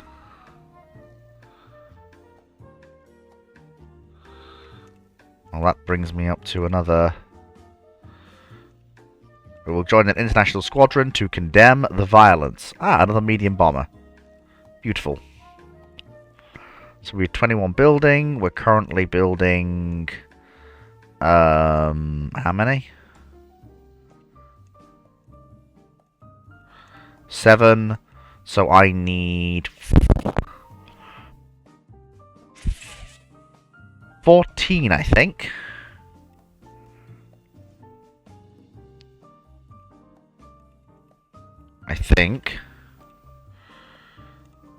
Wow, I can actually afford to do that.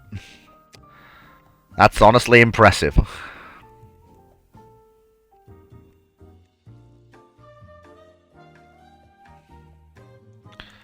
In fact, that's very, very impressive, actually. It's amazing how quickly the Confederate budget has recovered.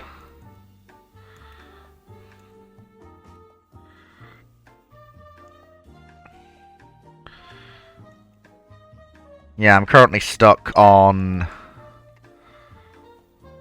Okay, so that's... She's working up, so change role. Oh, we don't... Oh, we don't have, heavy jet fighter. It's next turn they come in.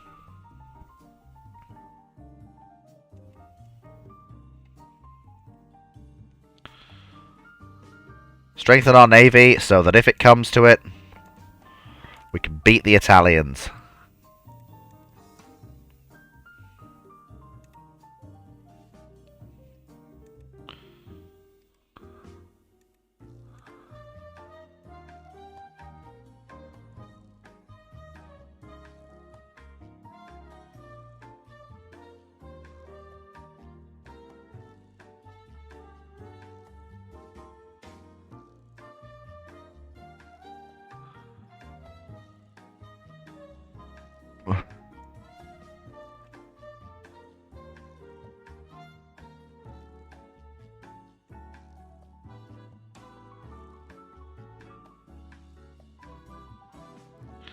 So the whole point of having jet-capable carriers was that...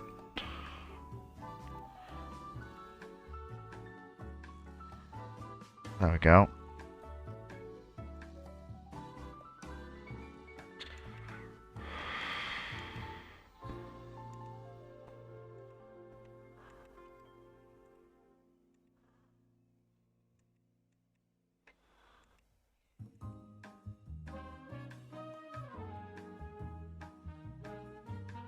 Really?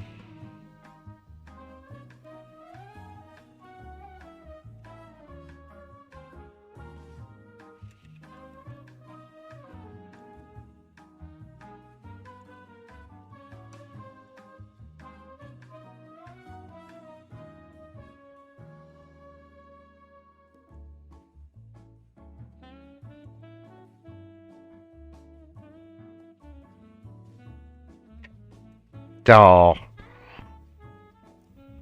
Honestly.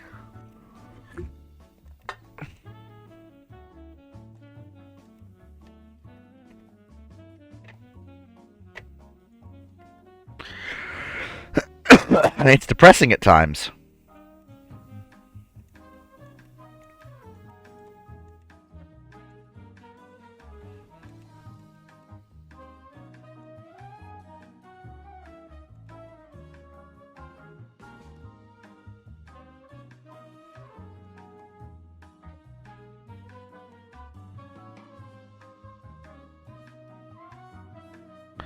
So, you know, Sharpsburg, that I just refitted to carry jet aircraft, can apparently not carry jet aircraft.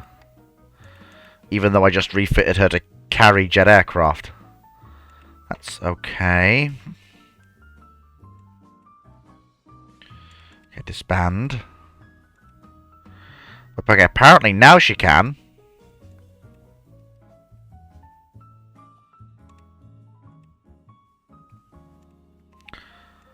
Okay, so, yep, and now we can also build some more of our new light cruisers, the Patrick Henrys. Get a pair of them on the slipways, and then we'll gradually phase them in with the Muskogees as well. All of the old cruisers will basically be gone.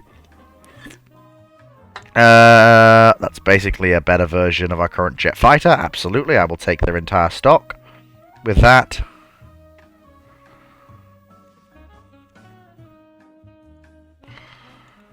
If they want more orders, by Jingo, they can have more orders. Maneuverability and firepower and speed is what I want from my light jet fighters. Put money into the dockyards so that we don't lose any capability when they go down, because they're going to go down, because we can't afford to actually give them enough to work on, because that's unfortunately the way we're going.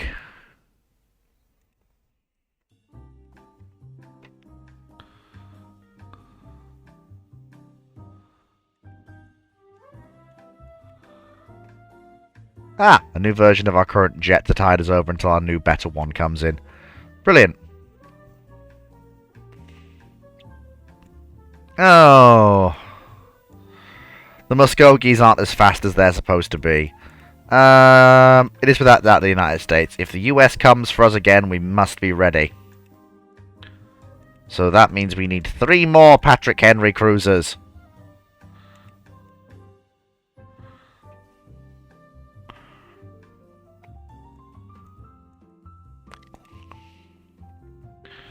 We must rapidly rebuild our fleet.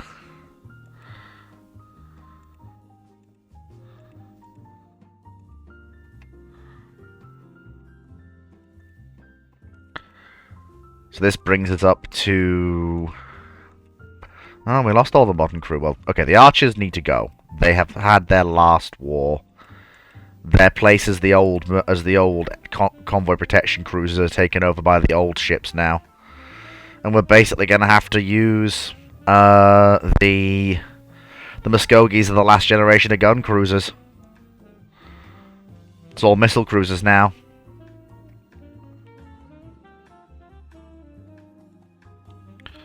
Right, okay, so in that case then I could probably do with another tranche of TJ Pages. Just to continue to bulk out Confederate numbers of cruisers and destroyers in the aftermath of the war. I want to get back up to having enough cruisers to make the Americans think twice. They might have checked me. They might have checked me in some ways, but I'm still easily capable of catching them. And I think they know that as well. I think they fundamentally realise that if they don't put their money where their mouth is, they're going to be in trouble. They've got a lot of light carriers, but those are going to be fundamentally useless as the jet age goes forward. Especially as we march headlong into the missile age.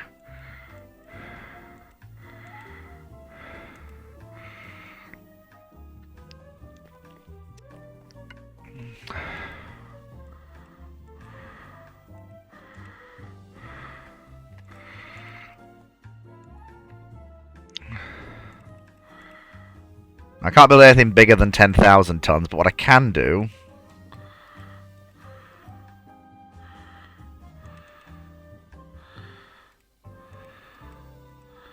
is build something interesting.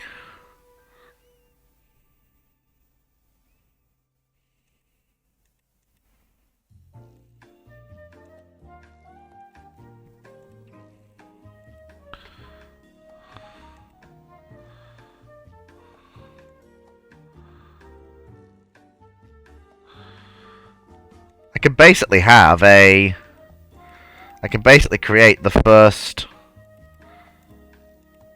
heavy missile cruiser, if you like.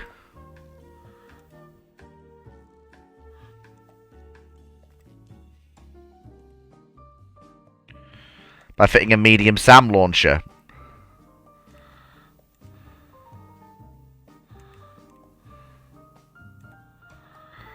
As a heavy cruiser, it doesn't have to go quite so fast.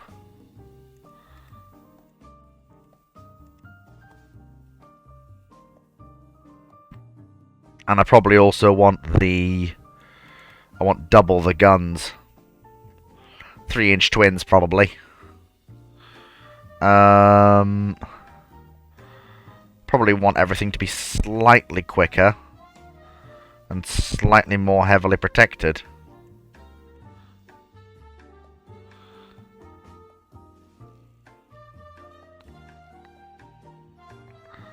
At least some immunity to its own guns at range. About 200 rounds per gun ought to be enough.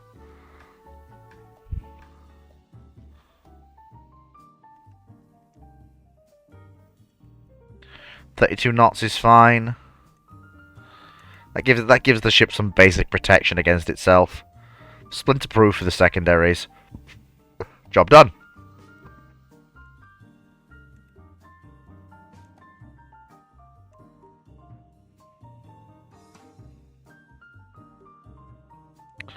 There we go. Splinter-proof protection.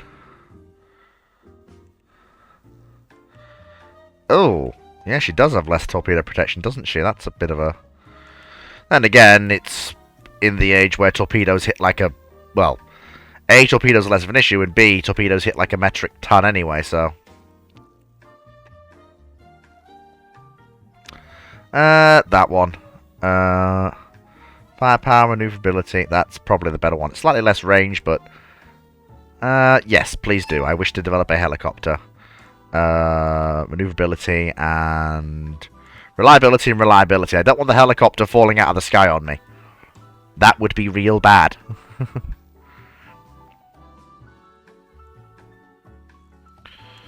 Okay, so we've got our new destroyers coming into the fleet. That means we now need to rework the design of the... Then again, for 10... Well... No, I'm not selling you surface-to-air missiles. I need to rework the design to have spacious accommodation and drop the armor belt down. And trade it for 2 knots of speed. Teaser! Ah, yes, the teaser. That's actually a name reminiscent of the history of the Confederate fleet. And it means we actually now need a new...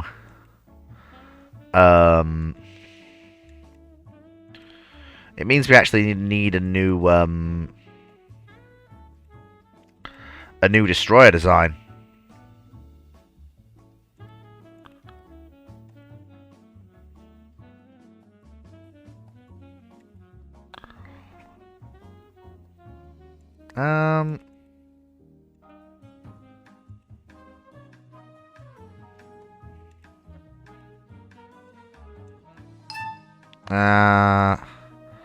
A medium SAM with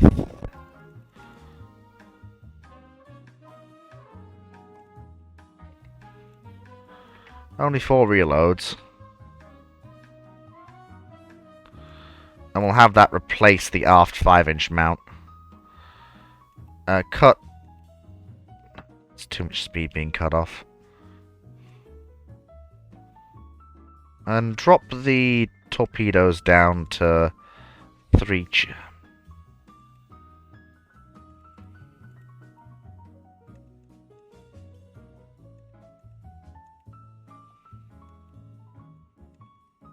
Yeah, there we go. We can have... And then obviously we can increase the tubes of the forward mounts. And we'll re-add the rear 5-inch gun. That'll do. It's not perfect, but it'll still hit like a freight train.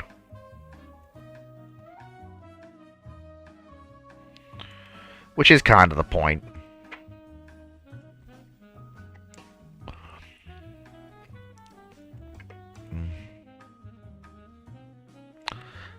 Yep, have him cashiered.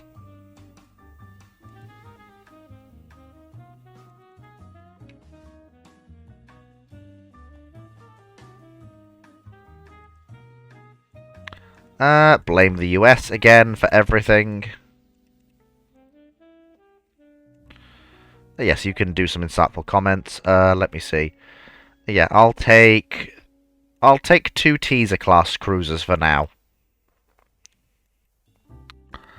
But what I am gonna do is I need to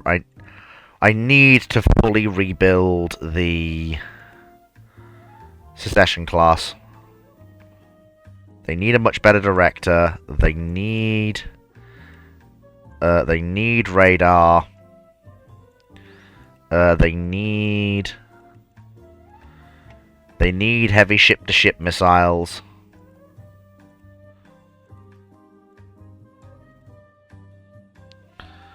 They need auto-loading 4-inch AA guns.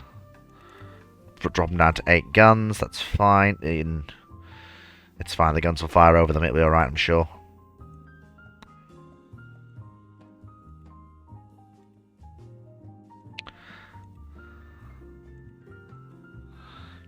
Get back there. There we go. Radar directed AA. Bring that up to 20 barrels. Drop the light AA down and the medium AA down. There we go. Perfect. Just under it. Can I squeeze more horsepower out of it? Nope. 31 knots is fine. We can get spacious accommodation for the men. Okay, so she can go in for a rebuild. It'll be expensive, but it'll be worth it. And then, of course, Bonnie Blue will basically get the same thing. So, spacious accommodation. Can't squeeze in another knot of speed on her, but that's okay. Electro-optical director, better fit. Give her the radar tech she needs to carry what she needs to carry. Drop it down to 8 guns of an auto-loading variety in single mounts.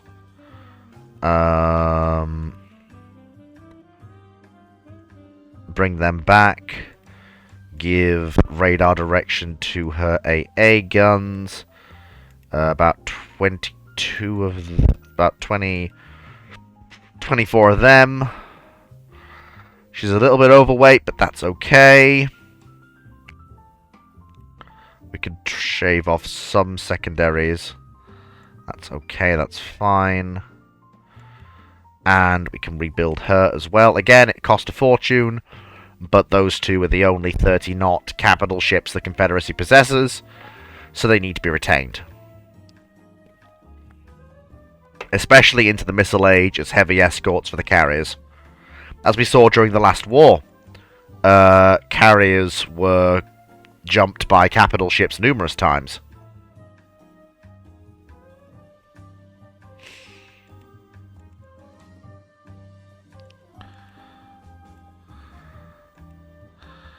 So we're going to order 3 new destroyers.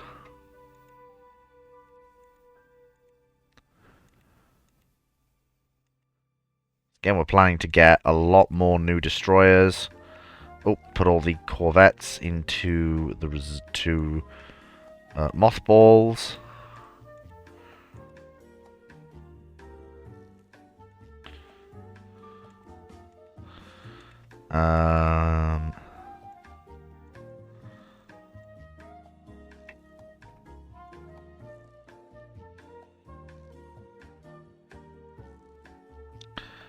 Let me just assign you the 4th carrier div. Still got the peace treaty, so I can't build new.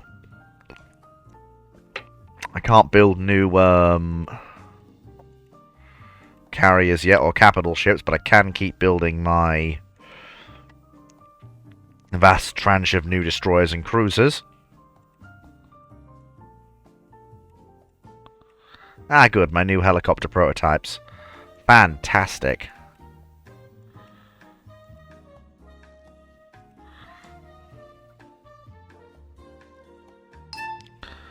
Very, very good. Ah, they're working on missile cruisers of their own, I see. Different from ours, but they're going down a different line of thought than we are. It's not particularly surprising. Of course. Yeah, I mean, I won't say no to building 20 new subs. I mean, after all, submarines came very close to winning us the last war, and I'm very happy to put them back into inventory. Same boats we did last time. The coastal boats, cheap to build, and good to actually have on hand, just as a reserve. No, I'm not going to fight Japan with Russia. Again, United States, just how dare you do things.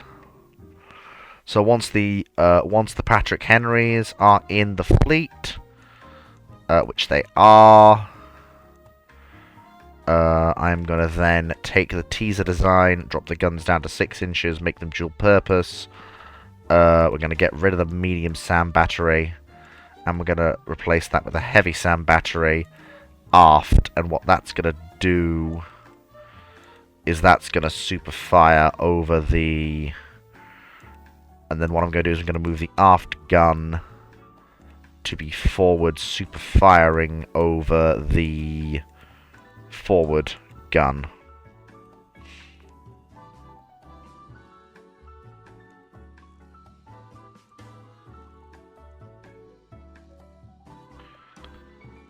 And we're going to drop the armor way down.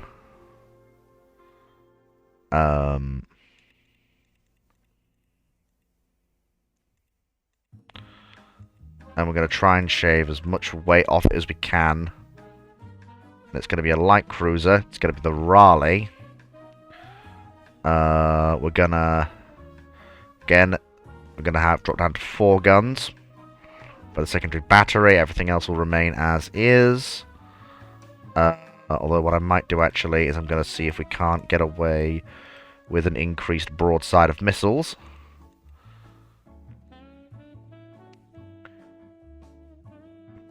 Actually, yeah, what we'll do instead is we will go with a... Yeah, so we'll go with a medium SAM. Because that they can actually handle. And then I can put that extra displacement into speed. Which I'm absolutely fine with having, and a bit more ammo for the ships.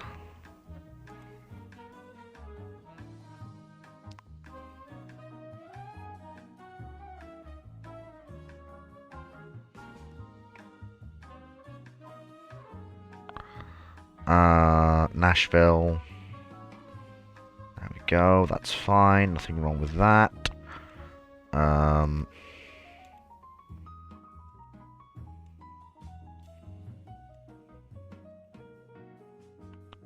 Yeah, Nashville, there we go, fantastic. Oh. There we go. And these are very heavy missile cruisers that I'm building now. Yes, the Japanese can have that technology. And then what I will do instead is I will take the new Nashville design once that's ready. I'm surprised Spain has held on to the Philippines for this long. Though this will probably be the end. And then we want the new T-91s to come on stream. Probably 4. Those new destroyers.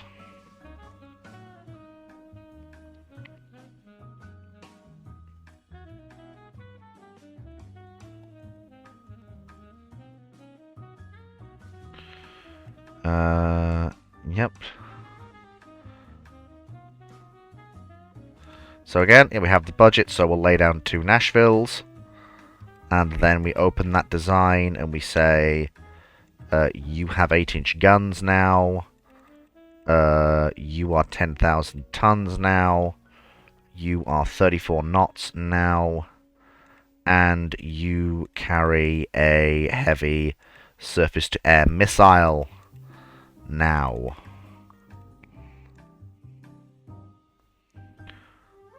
And also, because it's a armoured cruiser, we're going to have it carry much thicker protection for it. Yep, that's fine. Charleston. And then that will follow on from the teasers.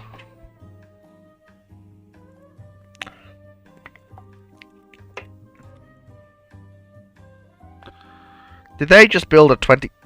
Okay, 20 additional destroyers. If that is what they want, they can absolutely have it. It is, in fact, in the budget. We can just about fit that into the budget. If they want 20 additional destroyers, then by good gravy, we can have that. That is something we can absolutely do.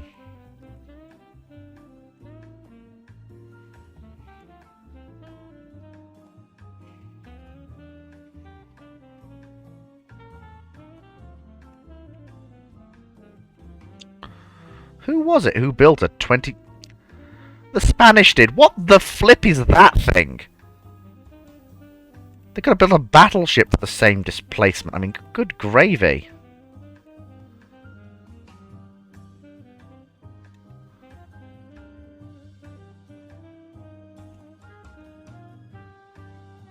Anyone building any new battleships at all? Nope. Nobody building anything new. Only me and the British operating battleships. Oh no, the Russians still have their battleships. Japan still has theirs. Italy has theirs. Spain doesn't. And the US has the Congress, which they nicked off me. God knows what they're going to do with her.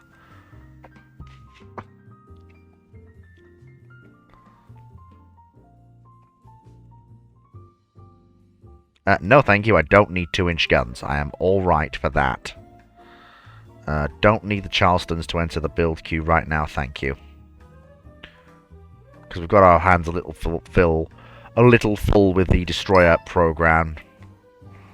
So, I really don't need anything else going wrong right now. Yes, bring tensions down a little bit. I will not say no to that. And with that spare budget, I can lay down the 2 extra Nashvilles that the building program requires.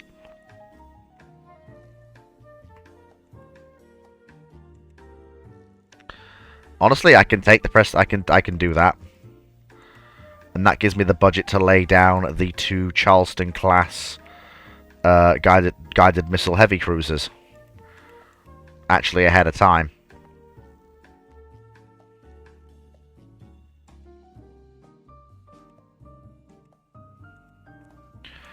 I've basically been able to pull the Russia. I've rapidly reconstituted a thoroughly modern navy after the old one was basically cleared out for me by the opposing powers.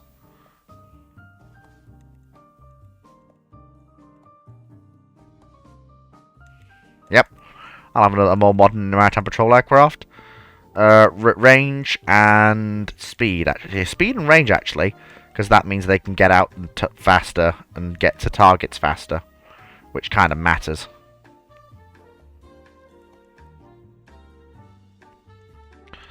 Okay, there's 20 subs that have commissioned. And that actually frees up budget to keep everything rolling along quite nicely. Again, I think it's down to the French. The French are the problem. I mean, politely, with the best will in the world, the British... I've already caught back up with the British in terms of tonnage. They have no allies. If they choose to fight me this time, it's going to be a wipe. They've still got all of their older cruisers knocking around. None of which are modern. Most of their light cruisers aren't modern. In fact, none of them are. None of them are modern missile cruisers in any sense of the word. They've got the 3 Gibraltar-class carriers and the Implacable, which they nicked off me. She's Hampton Roads. And they have their light carrier swarm, which can't operate jets. They've got some modern destroyers. Those they do actually have. But that's the only part of their fleet that's modern or carries missiles. None of their other ships carry missiles. Whereas I think I've got it now that every Confederate capital ship in active service, apart from Franklin Buchanan, carries missiles. Well, Franklin Buchanan, Braxton Bragg. Oh, Bonnie Blue couldn't fit them either. That's right, yeah, Bonnie Blue couldn't fit them. But all of my, apart from the Muskogees, which were the last gun cruisers, all of the modern cruisers of the Confederate Navy carry anti-ship missiles. Pretty much all of the destroyers do now. We've got a tranche of new destroyers coming in with even more missile throw weight. I can now start building guided and missile submarines, and I'm actually going to start doing that. Now I'm going to build one a month, because let me just tell you this. Why are you reducing my naval spending? I know we're limited by treaty, but that's not. It's only for 13 more months. Then I plan to lay down a massive tranche of new supercarriers, and I need the space and the dockyard time to do that, so please do not take my budget away from me when I need it to build a tranche of new carriers.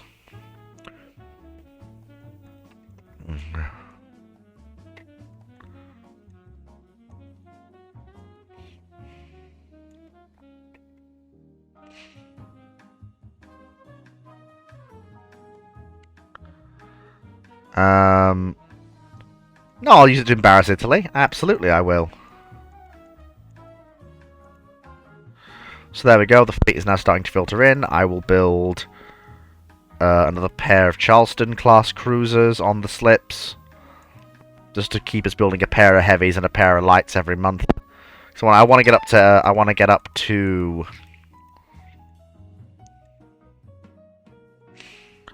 to 8 heavy guided missile cruisers, if I can. And then, how many of those? So that's so we've got the Patrick Henrys, which come to 6, and then this is going to be 4 Nashville's currently building, and ideally I'm going to want more than that. So once those destroyers commission, that's going to clear a lot of budget away, which I can then use to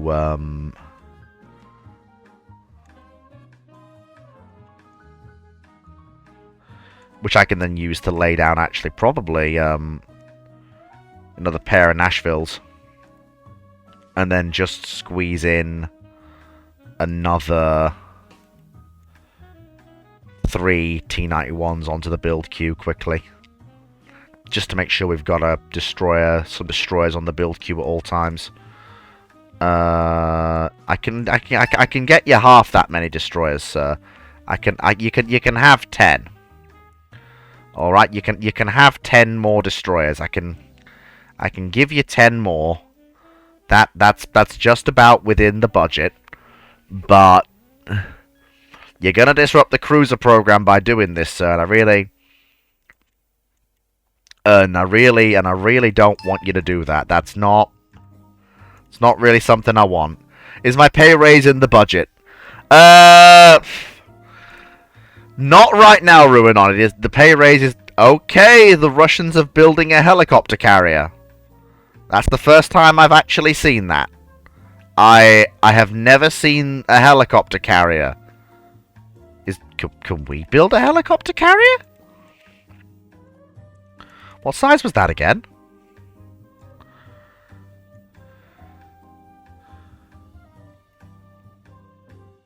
Can we build a helicopter carrier?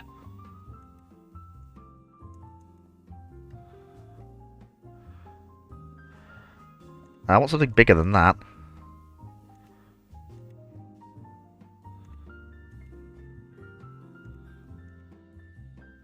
Hey, well, that's the same design the Russians had.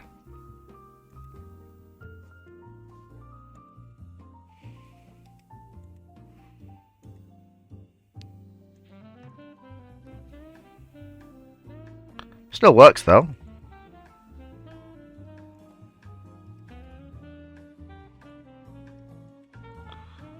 If I get the guns down to single mounts, I could squeeze another helicopter on there. Which gives me 16. I mean, I can use that to replace poor old Spray. Bless her. Spray's been knocking around since the campaign started. But she's not much good as an ASW asset, whereas these things will absolutely be good as an ASW asset. Let me just put on hold the second pair of Charlestons quickly. Just while we work through this budget crunch. Just got to get those Nashvilles off the slips. Yeah, we saw the Russian design, and we nicked off with it. Because it's a good idea.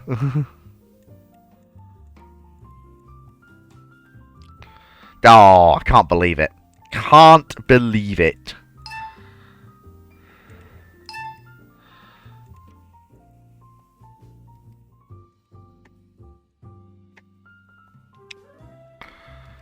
Yeah, we could do one of each of the new cruisers. How much do the Eagle Rocks cost to build? Yeah, we could fit that into the budget.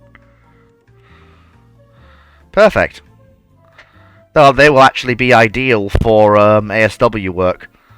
So, they will actually be perfect for that. I will agree wholeheartedly with the Prime Minister. Flip the Italians.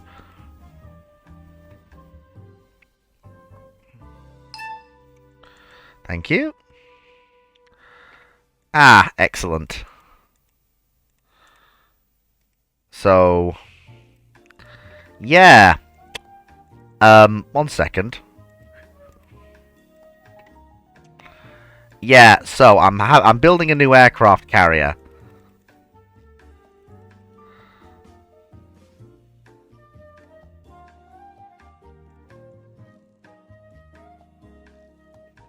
Yeah.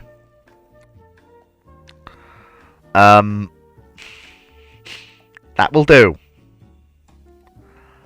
That will absolutely do. Yeah, but I am strapping more AA to it because that was not enough light AA. That was not enough medium AA. Yeah, we'll call it States' Rights because that. Yep, we will. I'll have that. I will absolutely have that. Oh. Oh.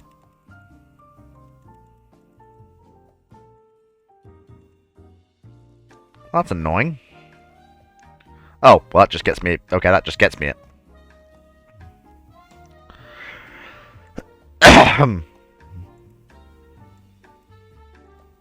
Yee. Happy fleet. States' rights. Cost 9,000. Oh, you've got to be kidding me.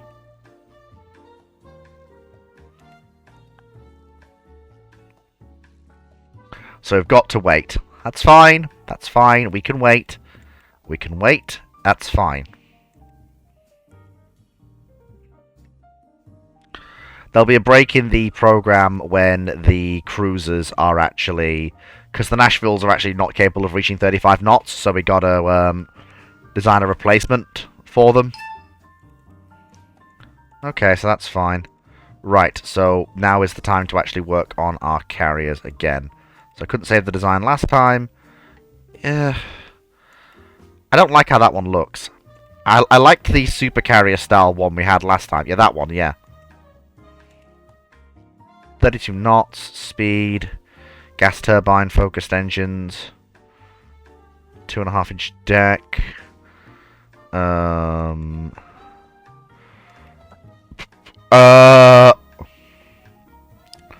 Okay. Somehow fitting 100 aircraft in there. Okay. That wasn't on my bingo card. I mean, far be it from me to complain. I mean, this will get me one of the most the most powerful carrier in existence. But you know what? I'm fine with that. I'm fine with casually retaking my place as the preeminent naval power by building the world's first super carriers. And budget space is being cleared for them by the Charleston-class cruisers coming off the slips, which is absolutely fine. We've built up the screen around our carriers, so we're ready for them to actually hit the construction queue. How many can we? Sure, absolutely. Yeah, the 16-inch gun has been a good gun for the Confederacy throughout its life. Yes, I absolutely will. Range and toughness for our new jet attack aircraft, please. Yep. Wait. I can build 3. I can build 3 of our new super carriers in parallel. Oh boy, here we go. Here we go.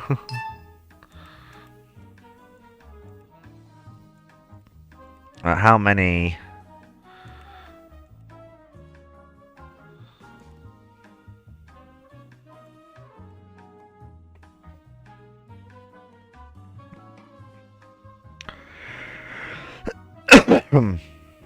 If you want peace, arm for war. Spend more on the yeah, spend more on the navy. Britain.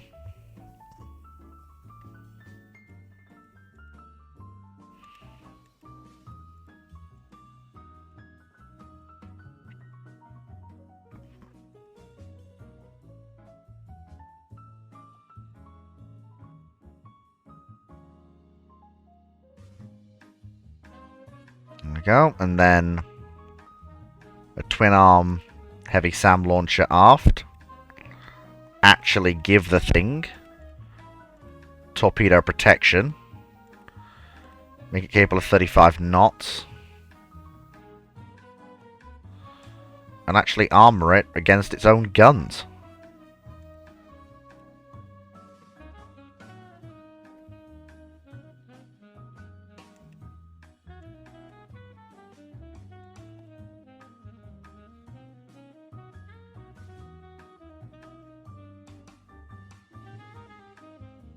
Oh.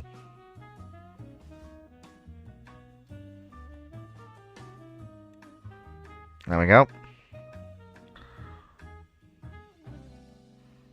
Perfect.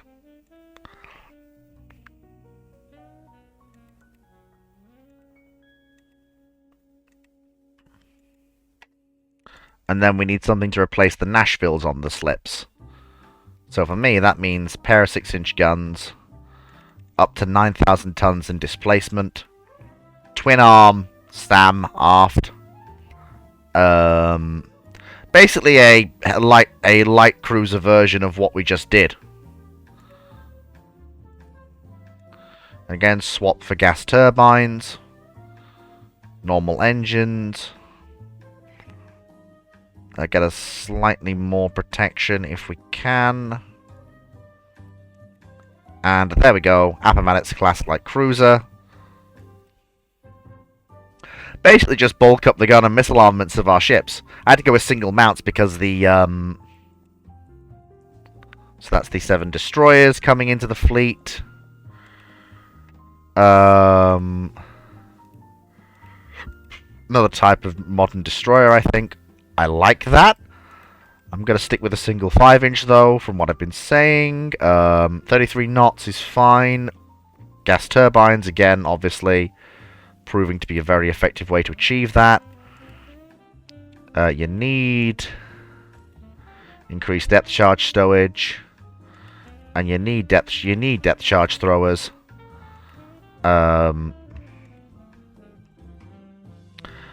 We don't have towed array sonar, but the rest of it we do have. So that then can be put into the fleet as the new large guided missile destroyers. I'm gearing up for one last conflict with Great Britain. Well, first of all, building 3 more super carriers. In terms of raw carrier tonnage, I am building more. I will have more than anyone else once this, apart from the US, once this is all said and done. And I don't think any of their carriers, well, they're just about coming close in size. They're building some, but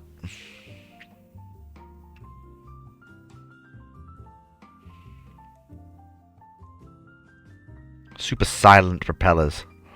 So again, we will then... Oh, these new destroyers are expensive. I'm gonna build... I'm gonna have one last tranche of T-91. And what we're gonna do is we're gonna have...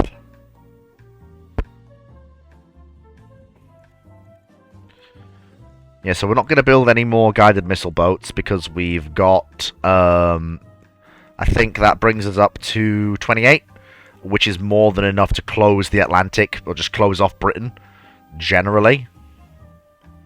As was demonstrated by the Netherlands or Ottoman boats. Nope, we would rather go to war than agree to naval limitations. France, I don't care. You are a has-been. Please stop trying to be relevant. It doesn't do you any favors.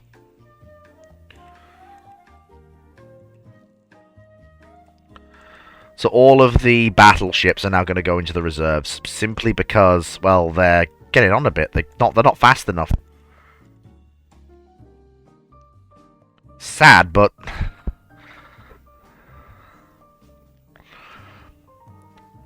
The old 20-inch armed war horses are basically looking at bowing out. They need a replacement. The thing to me would be to take Bonnie Blue as a concept, crank the displacement all the way up, slap in a honking great gas turbine,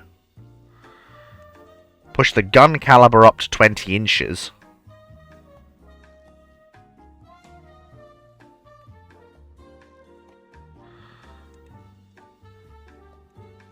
and then basically go to 33 knots on unit machinery.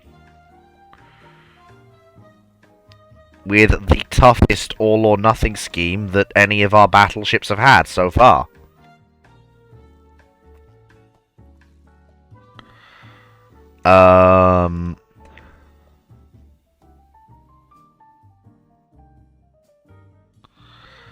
Leave enough space for...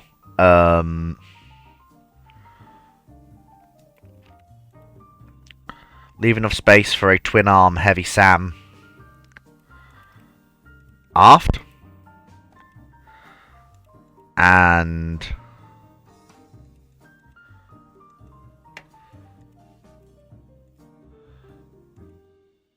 a set of missile tubes down the side of the ship.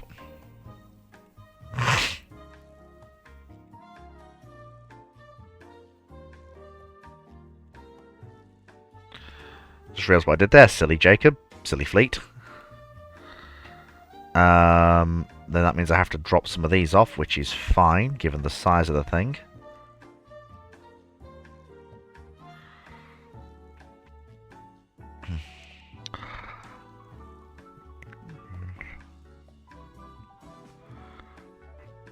And these will be the new Confederate heavy service combatants for the Missile Age. The Monassisi class. Actually, hang on. Drop to 32 knots. Drop to 31. There we go. It's fine. 31 knots with that level of protection and firepower. That's honestly fine.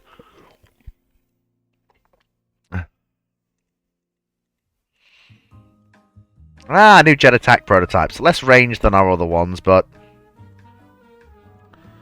much better overall load carrying capacity.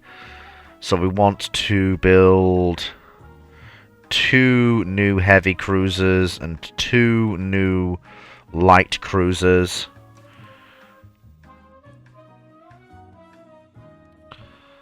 And these will be of the most advanced type of the tranche we've been building. In theory, we should dominate any missile engagement with the British. Just absolutely run away with it. The British just aren't ready for what they're going to encounter. Don't think any of their carriers are even remotely ready for what they're going to deal with. Oh, they've got... Okay, the Indefatigables are maybe ready for what they might deal with. The rest of them are not. Oh, and the Eagle Rock is coming out in as well. Into service, which is fantastic. Well, she was designed to do 23 knots, which is a bit, you know.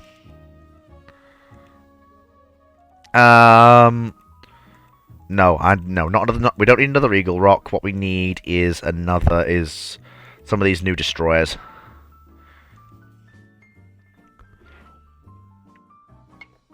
And then once Charlotte's into the water, and obviously we free up more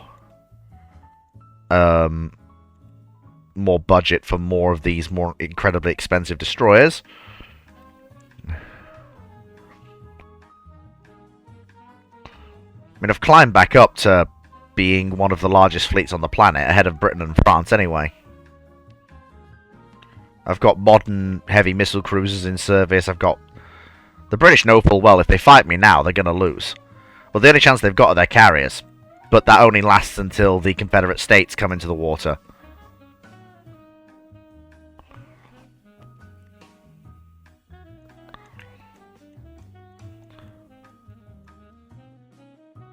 I mean, I don't know why the Spanish would want to fight me. That would be, very, very silly of them. Very, very, very silly of them.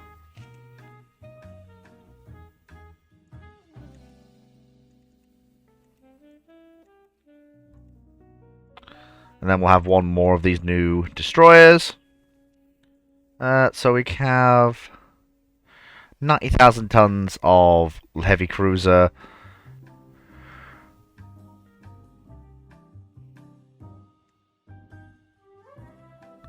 Is anyone building remote? So the British are building 2 new heavy cruisers in response to what we're building. Have they actually commissioned any new lights? No, they have not. They've got some helicopter operators, but nothing... They've not gone the full way we did with a single helicopter task group ship. Italy, how dare you? Ultimatum has been issued. How dare you occupy Egypt? The British are not going to be happy with that one. Yeah, go on. We'll have a crack at Russia. Why not? And that gives me enough budget to get 3 more of these exceptionally powerful destroyers into the water.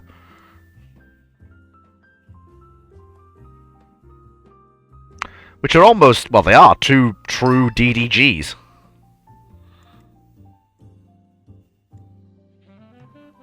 And I'll also throw in 3... Actually, no, I won't. What I'll actually do is I'll throw in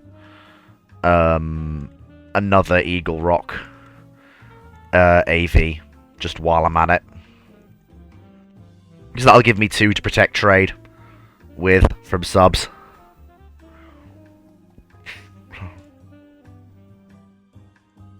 France, don't try it. Just don't. Not worth it.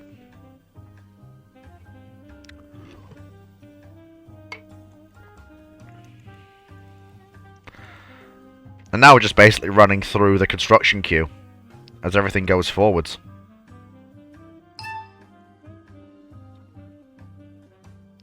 Get the proposal watered down, for goodness sake. I'm trying to rebuild an exceptionally powerful navy after the Great Missile Reset. And you are not making it easy. Yeah, we could need a new heavy jet fighter. Maneuverability and firepower is what we want in this new heavy jet fighter.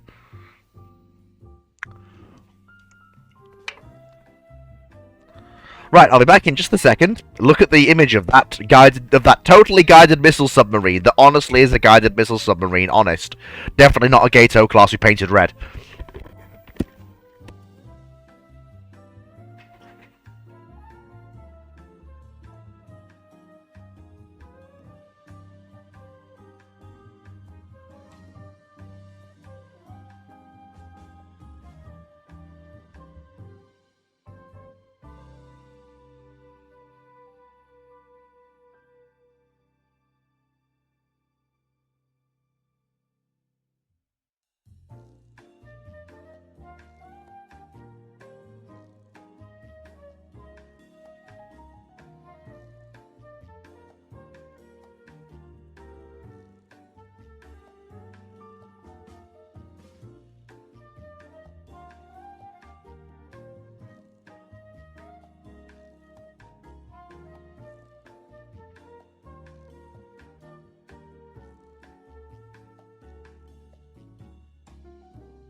Okay, Great Britain and Germany have gone to war.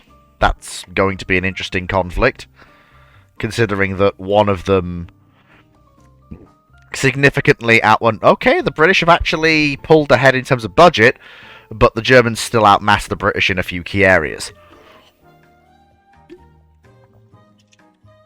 including modern guided missile cruisers. So, it will be very interesting to see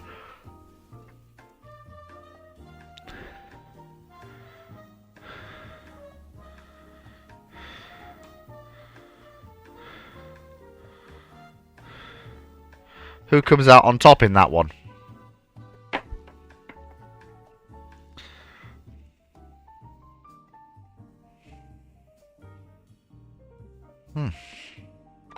How many guided missile submarines did I actually build, I wonder?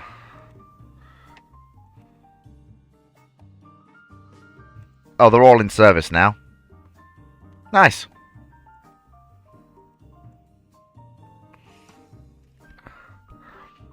I don't want to dogpile the British until I've got all of the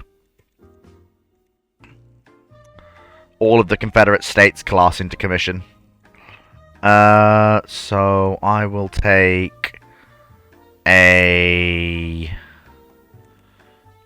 pair of T-134s. Because of their long lead times, I want to build a lot of them.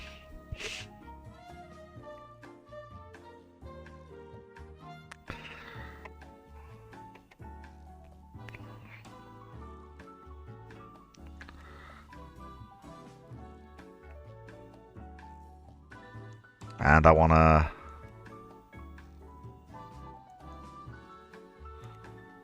to crank up my intel on the British.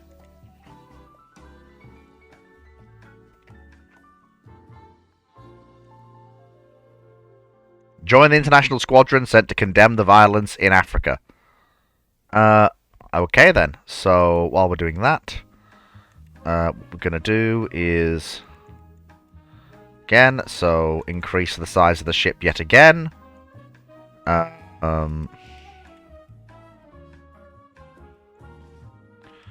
Up the salvo throw weight of these ships to that level. Add 2 light SAM launchers to cover the ship's forward arc.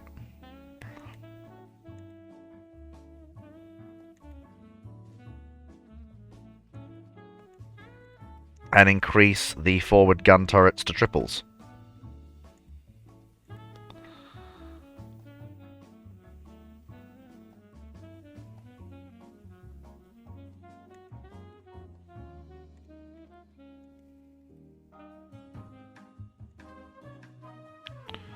Actually, hang on.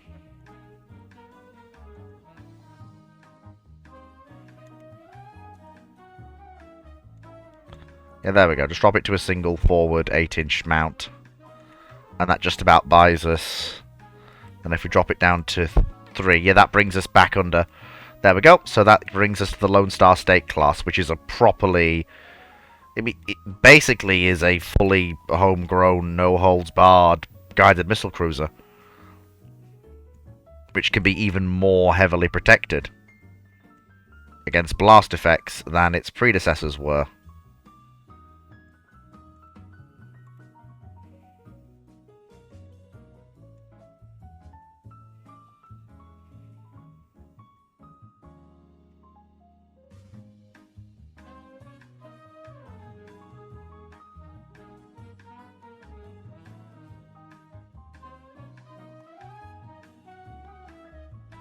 There we go. Lone Star State.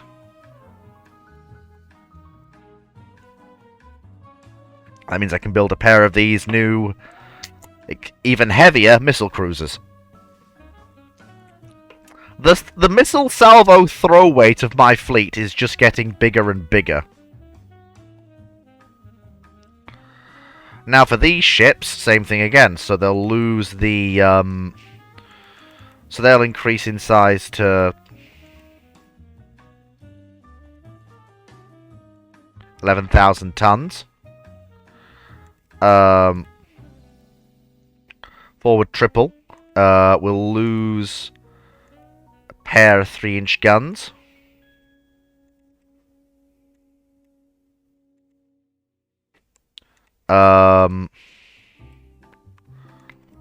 We will gain more missile tubes. And then we will gain a single light SAM firing forward over the triple 6-inch mount. And this will be the Columbus class light cruiser. Oh, okay, has to be a twin. That's fine. That's fine. I can work with that. We can actually have. We can go back up to 4. We can go back up to 4. 3-inch guns then. There you go. And that will be the Columbus. Oh, she needs to have some more displacement on her. That's fine. And we can go up to 3 inches on the belt. That's fine. And that is a. We are very much leaning into the missiles at this point.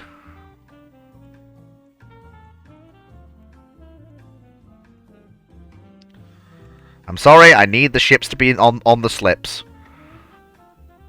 I am building up for a very, very hefty slugging match with basically anybody in the world.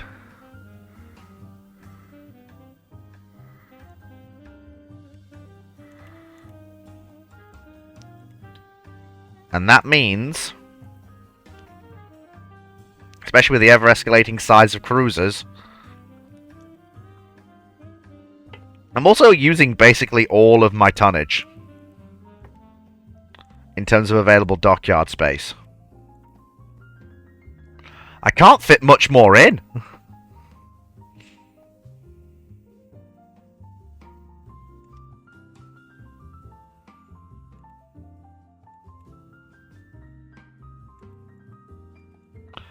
Right, so what we need now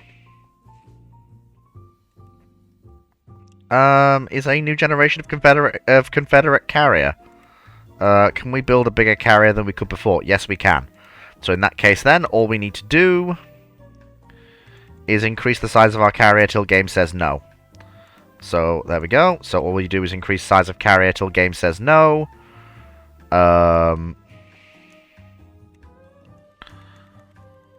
In this case, the extra tonnage is being used to apply armor plating to the flight deck, and this will be the Mechanicsville class carrier.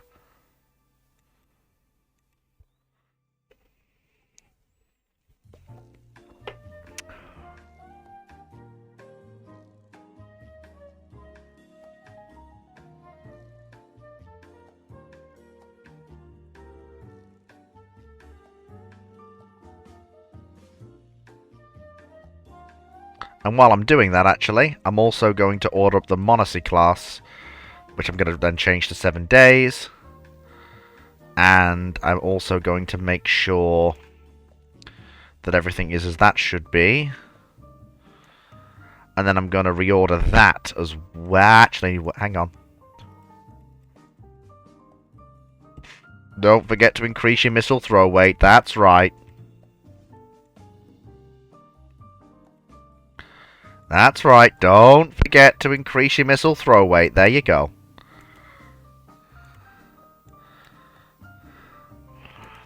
And we're going to order... I'm probably going to order some carriers, but I'm also going to order probably a...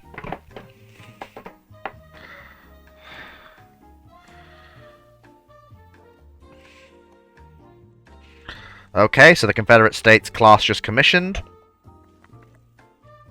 And then I'm going to order a pair... I'm going to order 3 7 days class battle cruisers. These are, without a doubt, the most powerful gun-armed capital ships I have ever built in any campaign. They are the pinnacle of what a heavy service combatant can probably be in the game. Yes, please.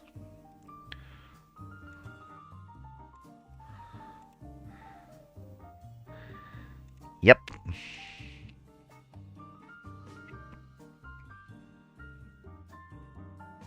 So, there we go. States' Rights just commissioned. Oh! The British are building a new battle cruiser! That's adorable! Aren't you cute? I'm going to enjoy tearing you apart.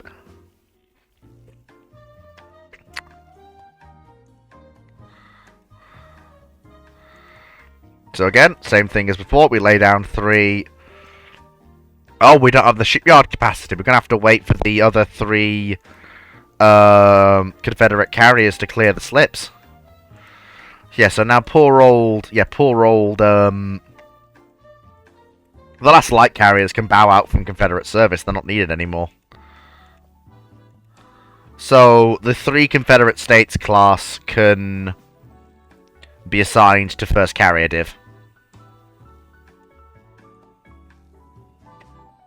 And then gradually, as the 3 units of Confederate supercarriers come in, they will gradually phase out the other ships from the other carrier divs. Really, France? Really? Death Wish? Much?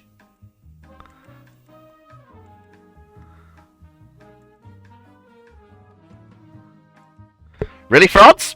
Death Wish? Death Wish much?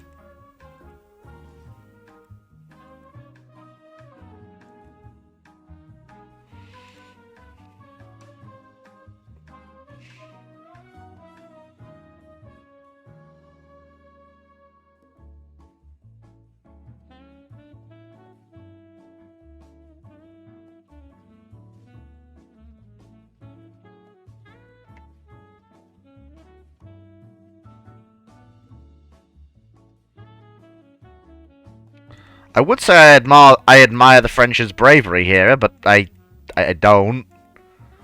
This has got to be one of the sillier things they've ever done. And they're gonna get their shit rocked. Aggressively. Incredibly aggressively. Their modern cruisers seemingly only give lip service to the concept of missiles, if they have them at all. Some of their modern light cruisers give more service to the concept, but their carriers are abysmal.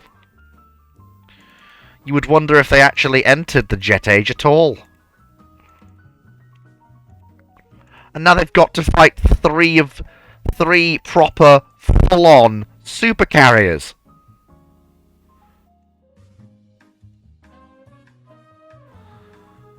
We've got the 3 other Confederate states less than a quarter of a year away from commissioning.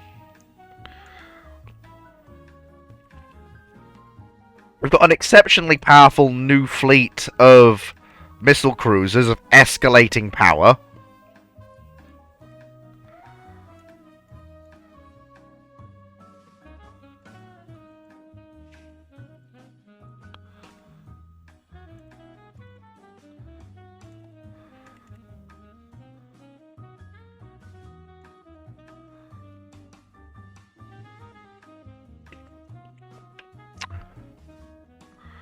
We've got the destroyer force that's thoroughly modern, including some proper DDGs.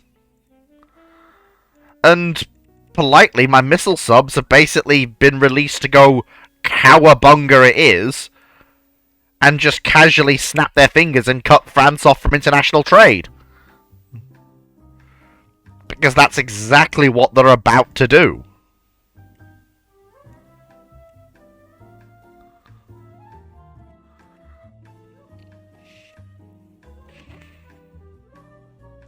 The French Navy is outclassed in every metric that matters. And they're about to feel the pinch of why that is bad.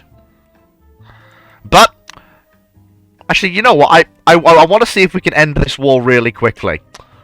So I'm just gonna see how the first few turns play out. Ah, an enemy coastal raid. Interesting. Interesting. French Navy declines. A cruiser action. Interesting. Interesting.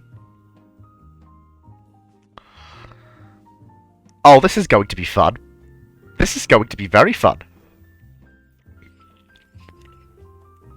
This is going to be exceptionally hysterical, and I am 100% here for it. This ends literally one way. Oh, we have a radar contact, do we? Right then. Alright, lads, you know what to do. 2 missile destroyers. Whack him.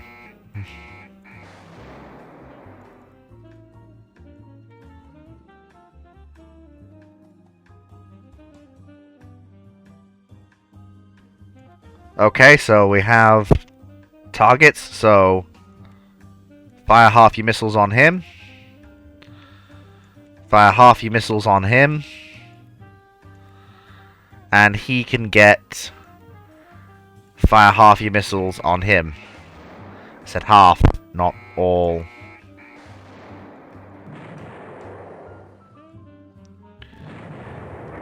Yeah, thing is, we fired first.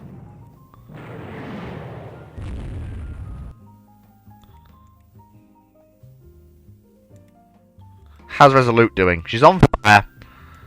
But she's reasonably okay. She can still make steam. Oh, we clearly battered something up there.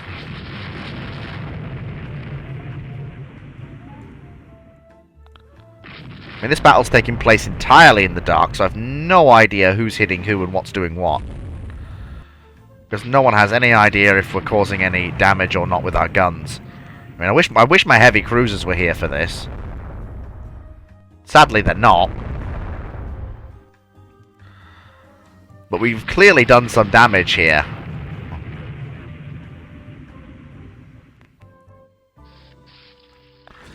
Now they managed to nail one of our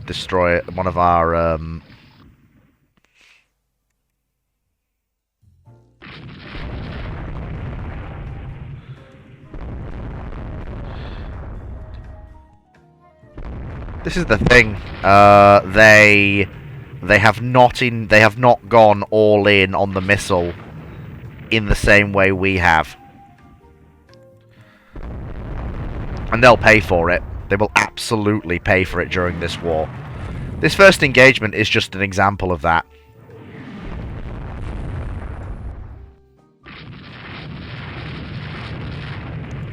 Trading a light cruiser for a destroyer? That is not optimal. That is not optimal at all.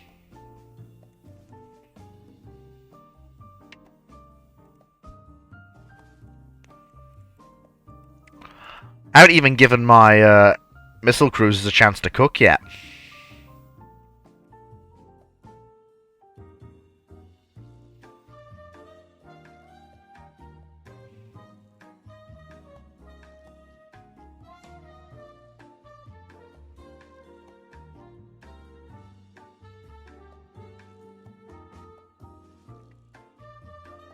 I think we did well there.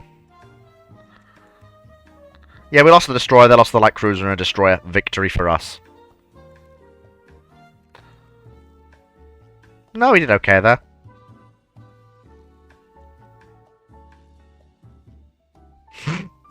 Yep.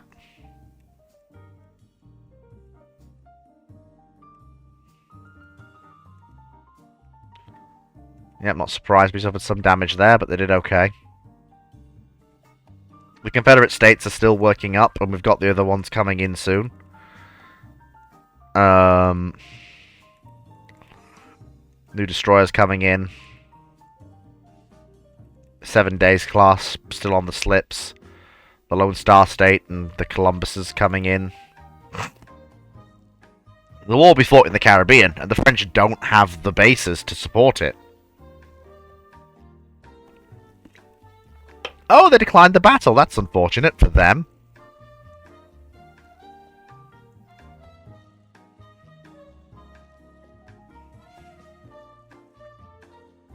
coastal raid. That's brave of them. That's brave of them. Give them a round of applause for being so brave.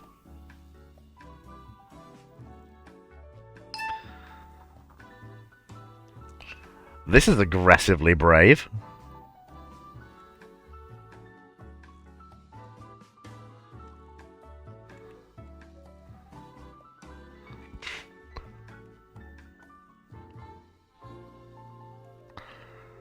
Oh, I have all three of the modern carriers. This is aggressively brave.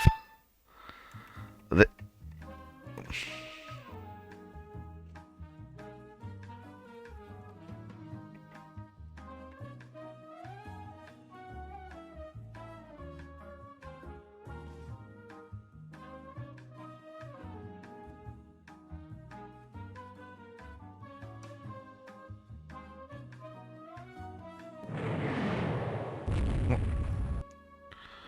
Right. We have a sighting report.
Oh, I think we might have just found them, lads.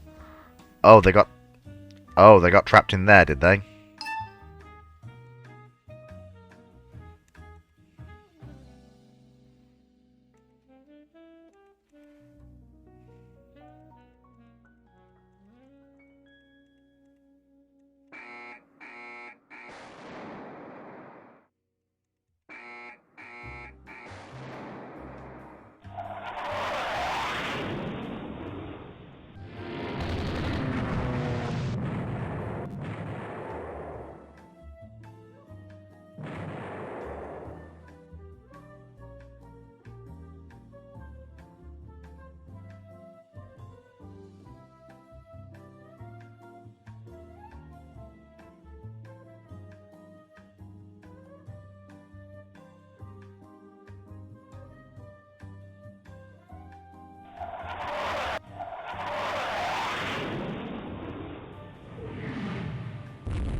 The hell?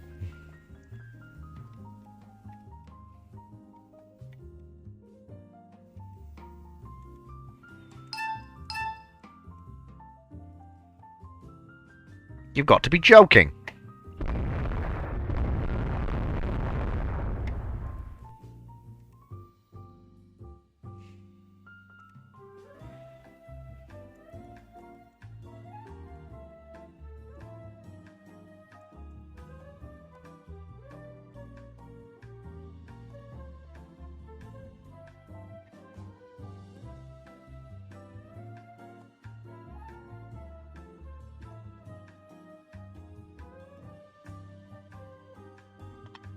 You've got to be fucking with me! Really? Really? Really? They nailed Confederate states. Just 4 shitty dive bombers do what fucking jet attack aircraft can't do to the French carriers. That's just, you know, that's the AI basically granting itself victory. All those missiles launched, no hits. 3 dive bombers launched 3 missiles. You know, it's they all hit because the AI says they all hit. You know, that's the way it is, Jim. You know, you can't not have it be that way. You know, that's the way it is. You know. Oh, that's really annoyed me, and I think with the 3-hour mark, that's where we're going to end it. We'll pick this battle up next week, because that's really frustrated me. On that terrible disappointment, it's time to end. Thank you very much for watching. Take care, everyone, and I'll see you all next week. Bye-bye!